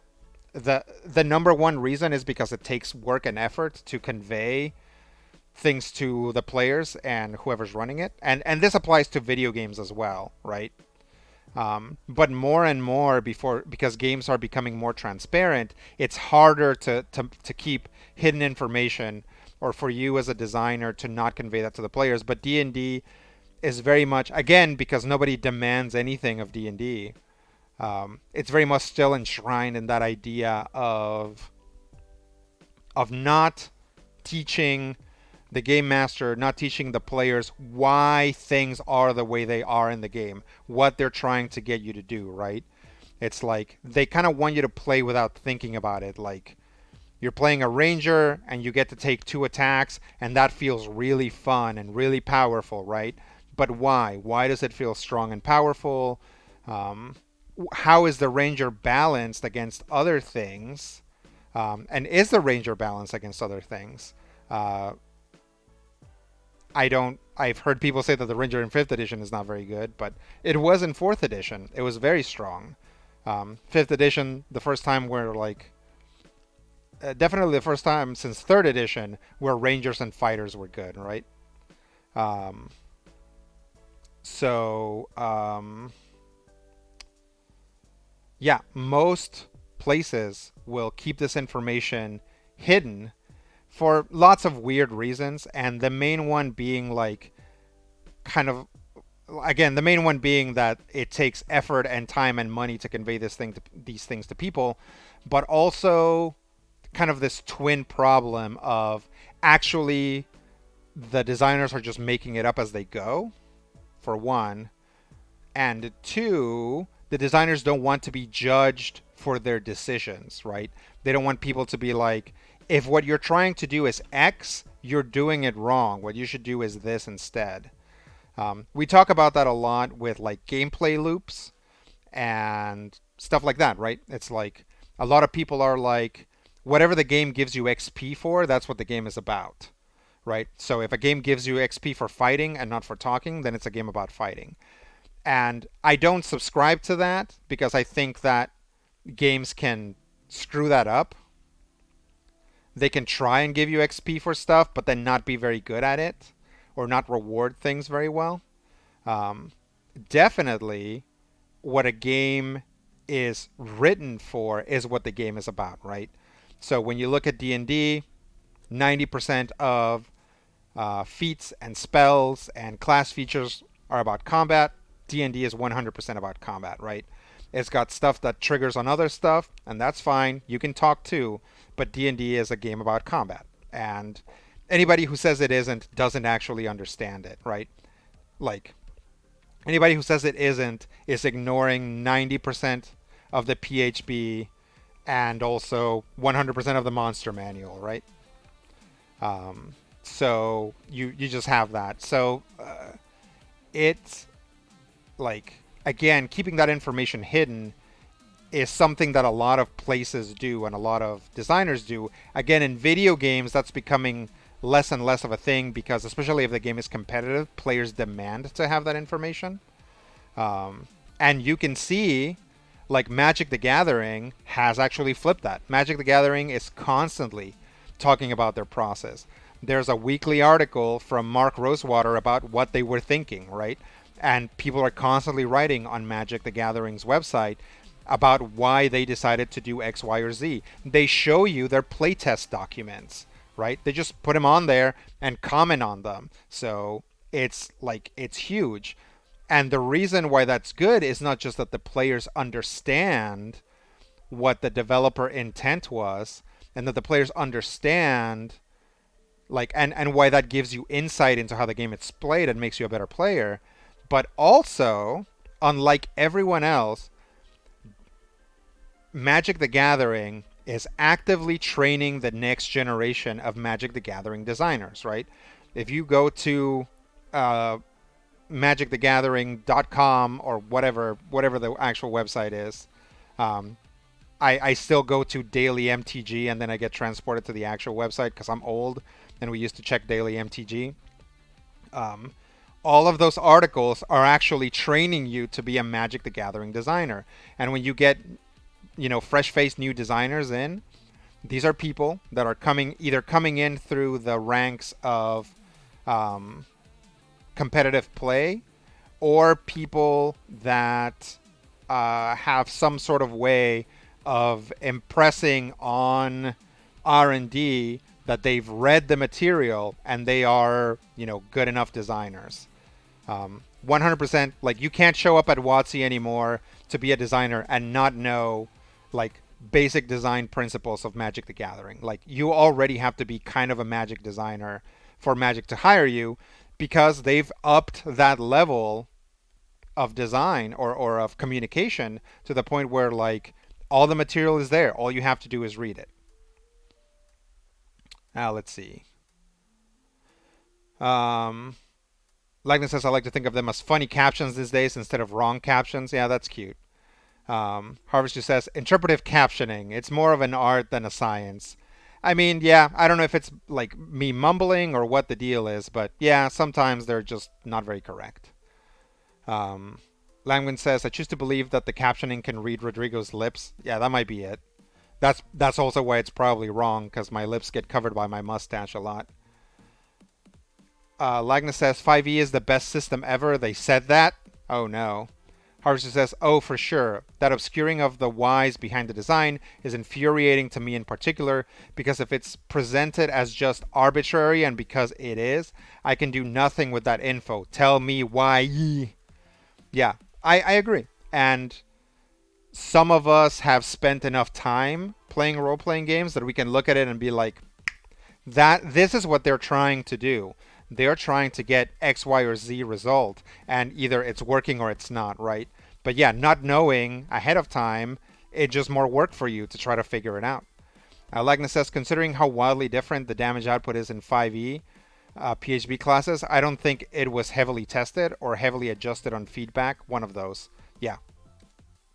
I don't know. Harvester says, people whinge about 5e Ranger. It's fine. It's perfectly fine. It's not 4e Ranger, though. 4e Ranger knew exactly what it was and was upfront about it. 5e Ranger has identity issues and communicating identity issues. Yeah. And that's always been the problem with Rangers and the problem with monks, right? It's like they're trying to fit the things that make them good in a fight and the things that make them flavorful. And they're not the same thing. They don't overlap. So they end up with a lot of useless fluff and so-so combat mechanics, right? Or combat mechanics that are only good in like very narrow ways. And you're right. The 4th edition Ranger knew what it was doing. All classes in 4E knew what they were doing. And the Ranger was there to move around the battlefield and obliterate things. And if you built your ranger how the book told you to build it, you would move around the battlefield and obliterate things in whatever your preferred style of combat was. Lamgwin says, "I just need to know why skills weren't balanced between stats." Eh. Magic the Gathering .biz.edu/com. Yeah, that's it. That's their website. Harvester says Constitution losing the endurance skill and not being given any useful applications as an ability check is a crime of 5e. It's not even recommended as an alternate ability check for like artisans tools. Yeah, it's like I haven't spent a lot of time playing 5th edition, but it's like 5th edition is like the legacyest version of D&D. It's like the D&D version that's trying to do the least amount of new stuff, right? It's doing some new stuff, but not a lot. It's trying hard to recapture the essence of previous versions of D&D. So you get legacy stats, right? It's like you still have strength, dexterity, constitution, charisma, wisdom, and intelligence. Not in that order. But it's like, but why? Did anybody sit down and think, do we need these? No. You get the skills that you get, or the ability to make the rolls that you get. And it's like, did people really sit down and say, do these make the game better? No. They're there because a lot of stuff was already... This is stuff that was already there, right? So it's... Yeah, there's like so much on D&D 5th edition. Again, I can tell just by looking at the PHB. Is trying to recapture all of this legacy stuff rather than trying to do its own thing. And a game that's not trying to do its own thing and only trying to do what previous versions of the game have done is going to stumble a lot, because there has to be a clear design direction, right? And again, 4th edition had an extremely clear design direction. People hated it. People hated that design direction, but that's not the fault of the design direction. All 4th edition classes, all of them work really well. There are none of them that are really very broken. There aren't. They were all really well balanced. There might be some options that came around later that weren't play tested that well, but if you run classes out of the PHB, those classes are all balanced. Like, for the first, like, again, until you get high enough on levels. The cat's trying to get out again. Hang on a second. This time I'm not going to bring her over. I think she's had enough. Just give me a sec.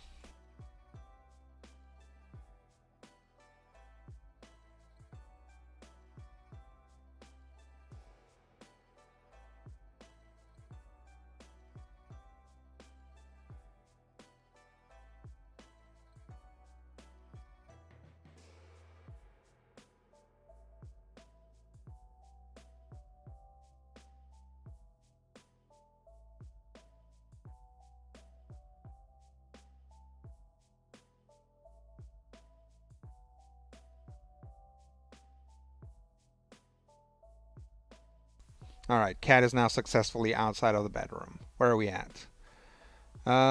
Rangers, skills. Lagnus says, when I look at a new system, I always do the math. The math as actually used in game, not the math used on Reddit. Yeah.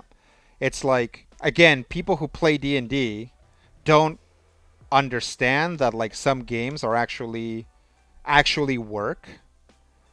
This is also true for people who play White Wolf games or nowadays Onyx Path games. Like, a lot of those games don't actually work mechanically.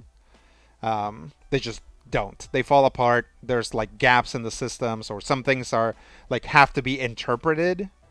But there are games where their mechanics just work, right? Lancer's mechanics work. I'm not saying there's never any confusion in the rules, that there's never has to be any interpretation or whatever. It's not perfect, but most of Lancer's mechanics just work, and they work the way they're written. And again, people who play D&D don't understand that a game can just do that. Like, they're like, yeah, all games must be like this. All games must be trying to do something, and then you as a game master have to like figure out maybe this is what it's supposed to be, and then argue about it online. But yeah, some games just work. Harvester says, in my games, I am very willing to consider an appeal for a constitution, whatever check on good justification. Yeah, but again, that's you massaging the system to get it to do what you need it to do, right? As opposed to the system as written. Um, 5e is like D&D's greatest hits, at least in goal. Yeah, it's like D&D's greatest hits, but as a wedding band, right? It's like um, it's somebody else who isn't the original artist performing the greatest hits. Um, Harvester says that's not my D&D. Was the backlash to the last edition? Ability scores being changed would have cost nerdroids. Yeah, and that is why 5e is trying to be our return to form. Which form? Every form, right? So it's like step one. People hated fourth edition for changing things. We have to go back to the way things were. But there's like 4 other editions of D&D before fourth edition, right? So it's like, which one are we trying to return to? All of them? Question mark. And that's part of the thing that muddies fifth edition's design. Um, Harvey says there were some late classes who were badly balanced because half of their content came from Dragon magazine rather than published books. Though assassins suffer from that. Absolutely, 100%. When I say that 4th edition was very well play tested and balanced, I am not counting stuff from Dragon magazine, except maybe the stuff that made it to the Dragon annual book, because that stuff did tend to get some play testing, and it tended to be the best of Dragon magazine. There are like overwhelmingly, there's a lot of stuff in 4th edition that was very weak, like feats that are like you deal 2 extra damage to spiders, and it's like this is a whole feat, like. There are feats that give you like 10 hit points for each for each tier that you're in. That's like a feat that ends up giving you 30 hit points, right? That's a big deal. And this feat gives you a +2 to an enemy type that you may never run into. Like this is terrible. Like there's some stuff that is broken in like a way that made it very powerful, but the majority of stuff that came out of Dragon magazine in the 4th edition era was actually broken the opposite direction. It was actually just too weak and useless.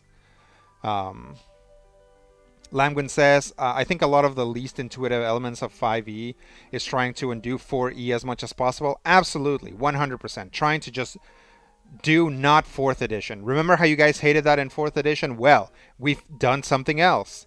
And it's like, was that an actual direct design purpose? No. Like, is this... Sure, it's undoing 4th edition. Fine. Is it fulfilling some other design aspect that makes the game better for having it? No.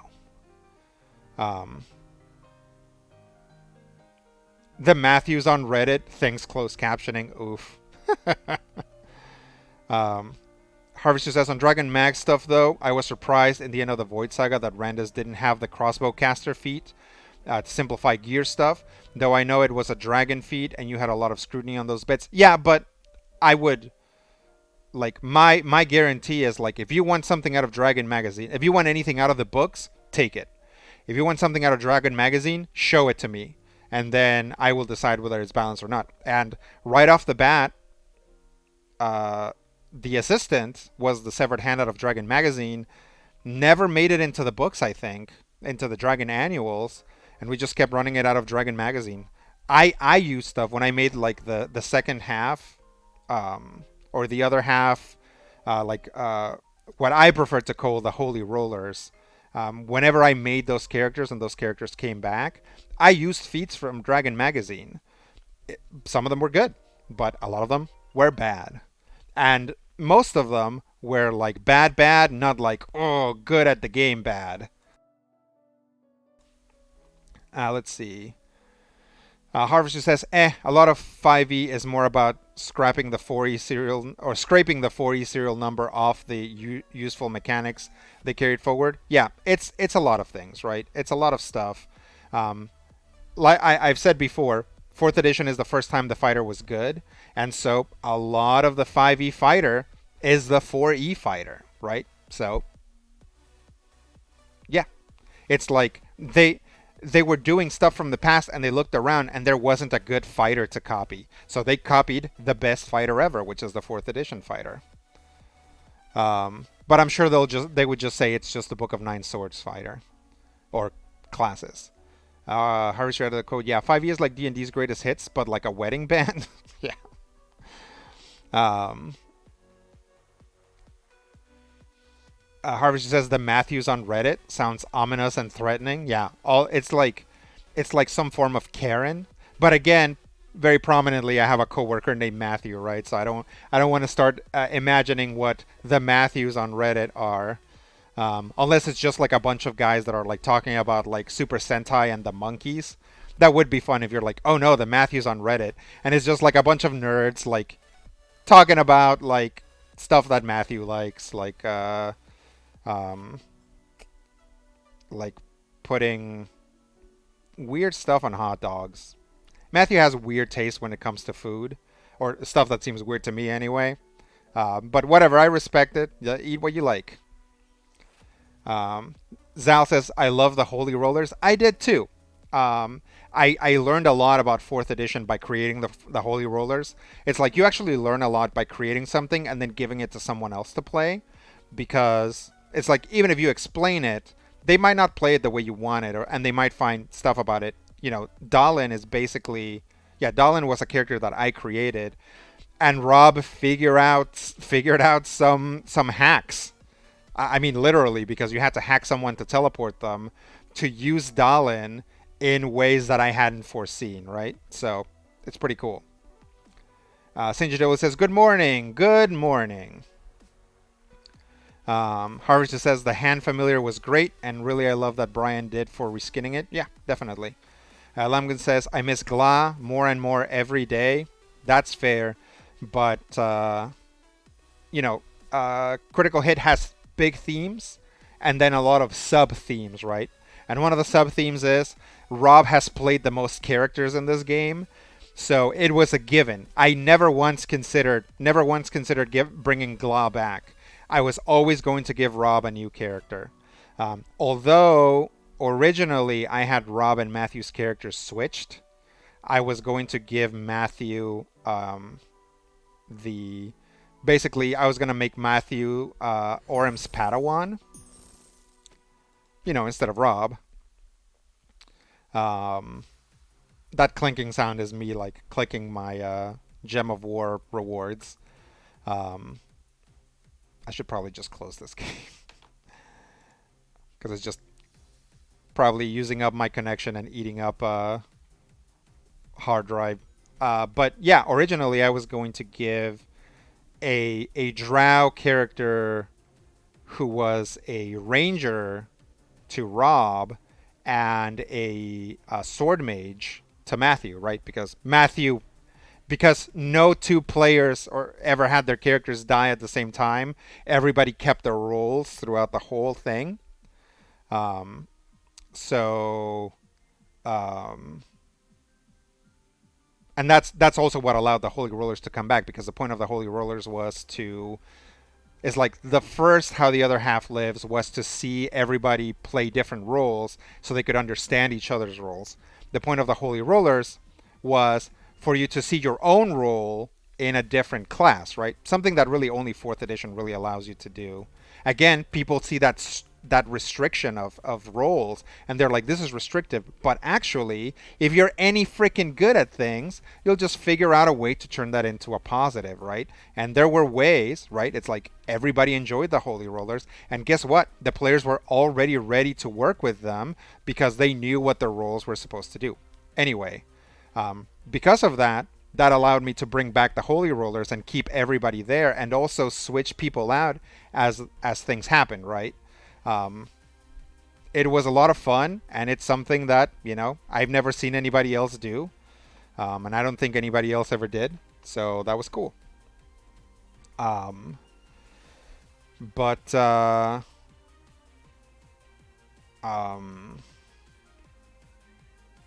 Yeah. So originally, I had Matthews and Rob's characters switched, and then I realized that I needed to bring Sakar back first. Right. If I didn't bring Sakar back first, it was actually all going to fall apart, and I was like, then Orem's Padawan is never gonna meet Orem.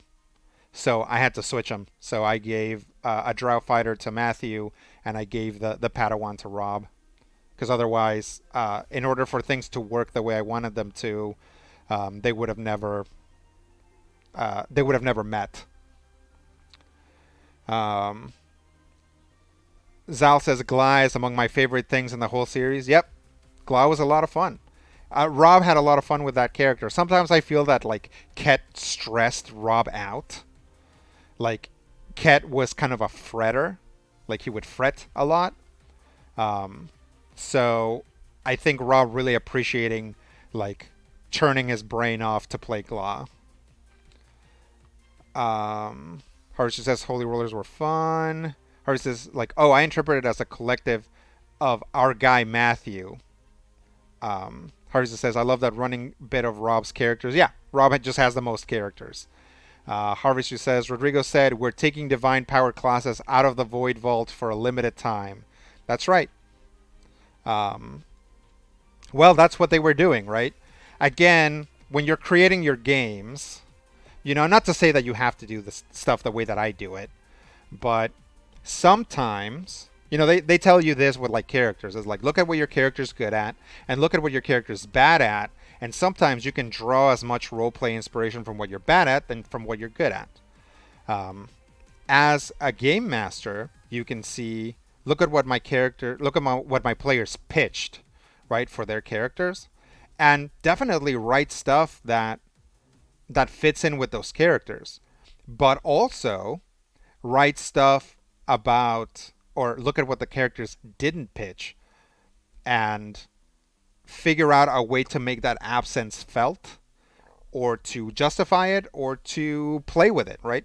And that's what I did. Nobody pitched a cleric class or a divine class, so I had all the clerics disappear. That was something that was not part of my original plan, and it basically created the basis for the Celestial Crusade season, right? So that I didn't have the Celestial Crusade season already thought out when we started playing Critical Hit.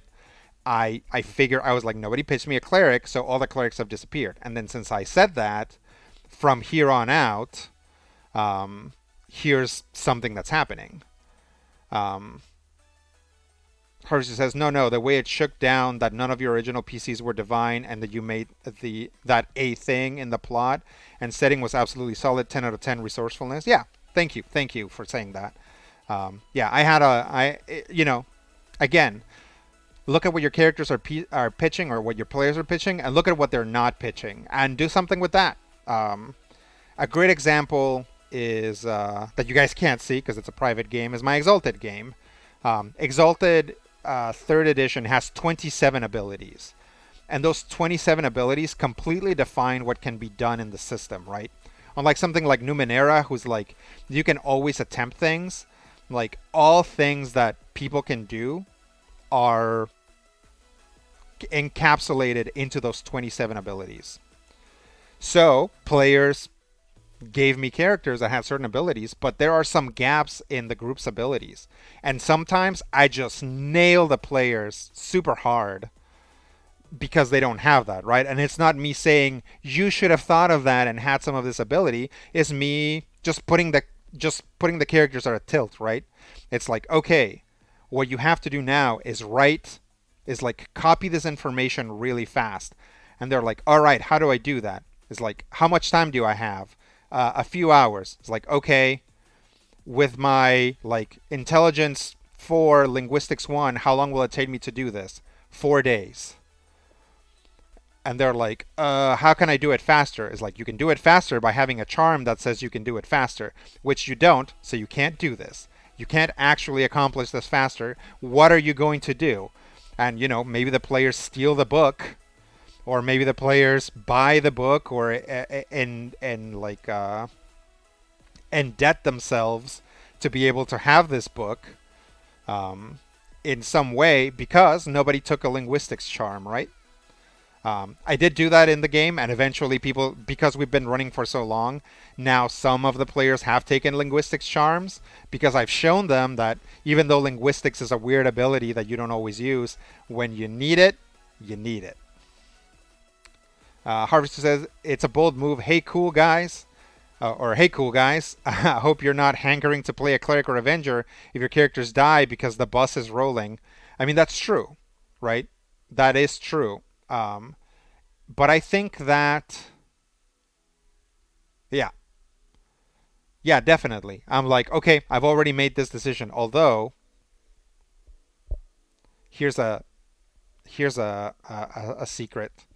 Um, there could have been a reason why one divine class stayed, or like one divine class character stayed, right? It's like just in the same way that I can be like they were all recalled. It makes story sense that maybe for some reason one of them wasn't. So actually, they did have that opening. If one of them had wanted to come back as a cleric or an avenger or whatever, I would have been like, okay, here's or like maybe you don't know, right? It's like I had some stuff going and it's like, okay, well maybe they stayed and everybody else left and it's like, why? Why would my god recall everyone but me? Right? And it's like that's a thing. That's a thing to explore. So we could have actually done that. Um Harvester says that's an interesting hard limits restriction. Yeah. Yeah. Exalted kind of works that way. They're really you just never do like a like you can always tag something to something else. You might not have any dots in the relevant skill, but pretty much everything goes with one of those skills. Some of them are a bit of a stretch, but most of them fit pretty well because Exalted is a like Bronze Age Savage Adventure type of game, right? So it's like, what if I want to know computers? Well, there's no computer skill, right? There's no computers, so you can't know that. And they're like, what if I want to be a good cook? Is like, well, Exalted fits cooking under crafting. So if you want to have like basically Exalted system is like you can take craft job. So if you want to take craft chef, you can have that, and then you can be a world class cook. And guess what? Since there's already craft charms, they would apply to your cooking. So there's already charms written for you to be a world class chef, and like a cosmic class chef, right? A chef of the gods. Like, good job. You can actually do that.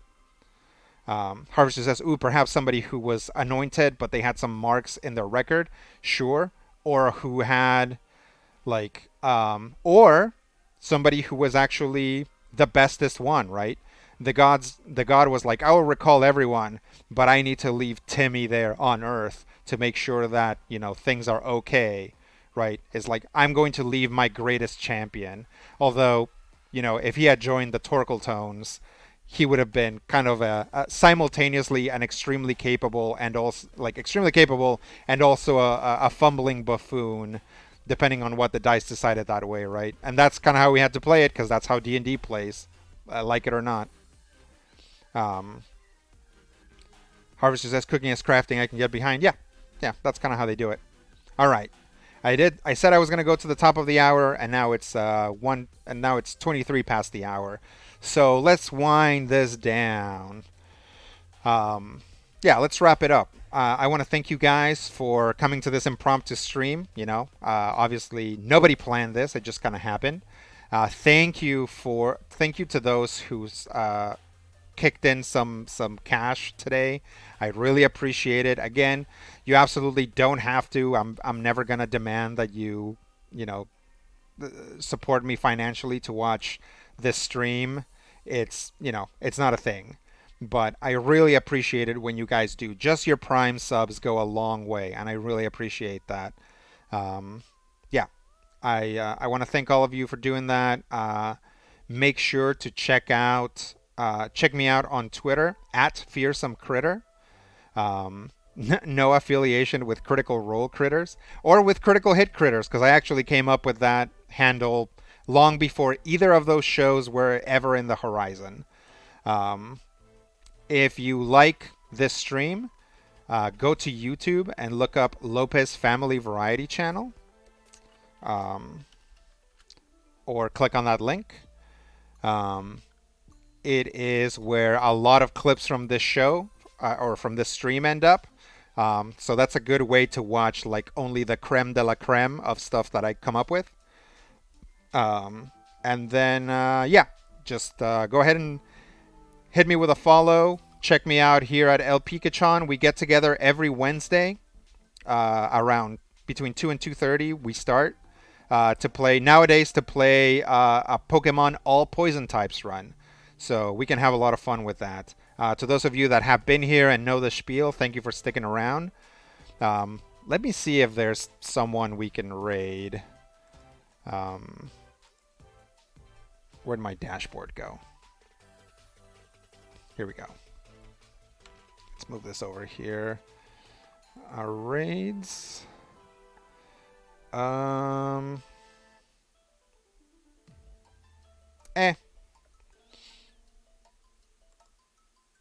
It's all good. You guys just go see whoever you want. Everybody have a good night. Thank you so much. Lagna says, insert meme of Rodrigo trying to focus on Pokemon and someone sneaking up with a balloon and needle filled with chat. Yeah, I'm saying. You guys just start up those memes. They're just going to be floating around, but if this channel ever takes off, people are going to be like, whoa, I can't believe people were doing memes about this channel all the way back in 2022. Yeah, have a good night, everybody. Thank you. I'm glad you enjoyed it. And we will see you guys around soon.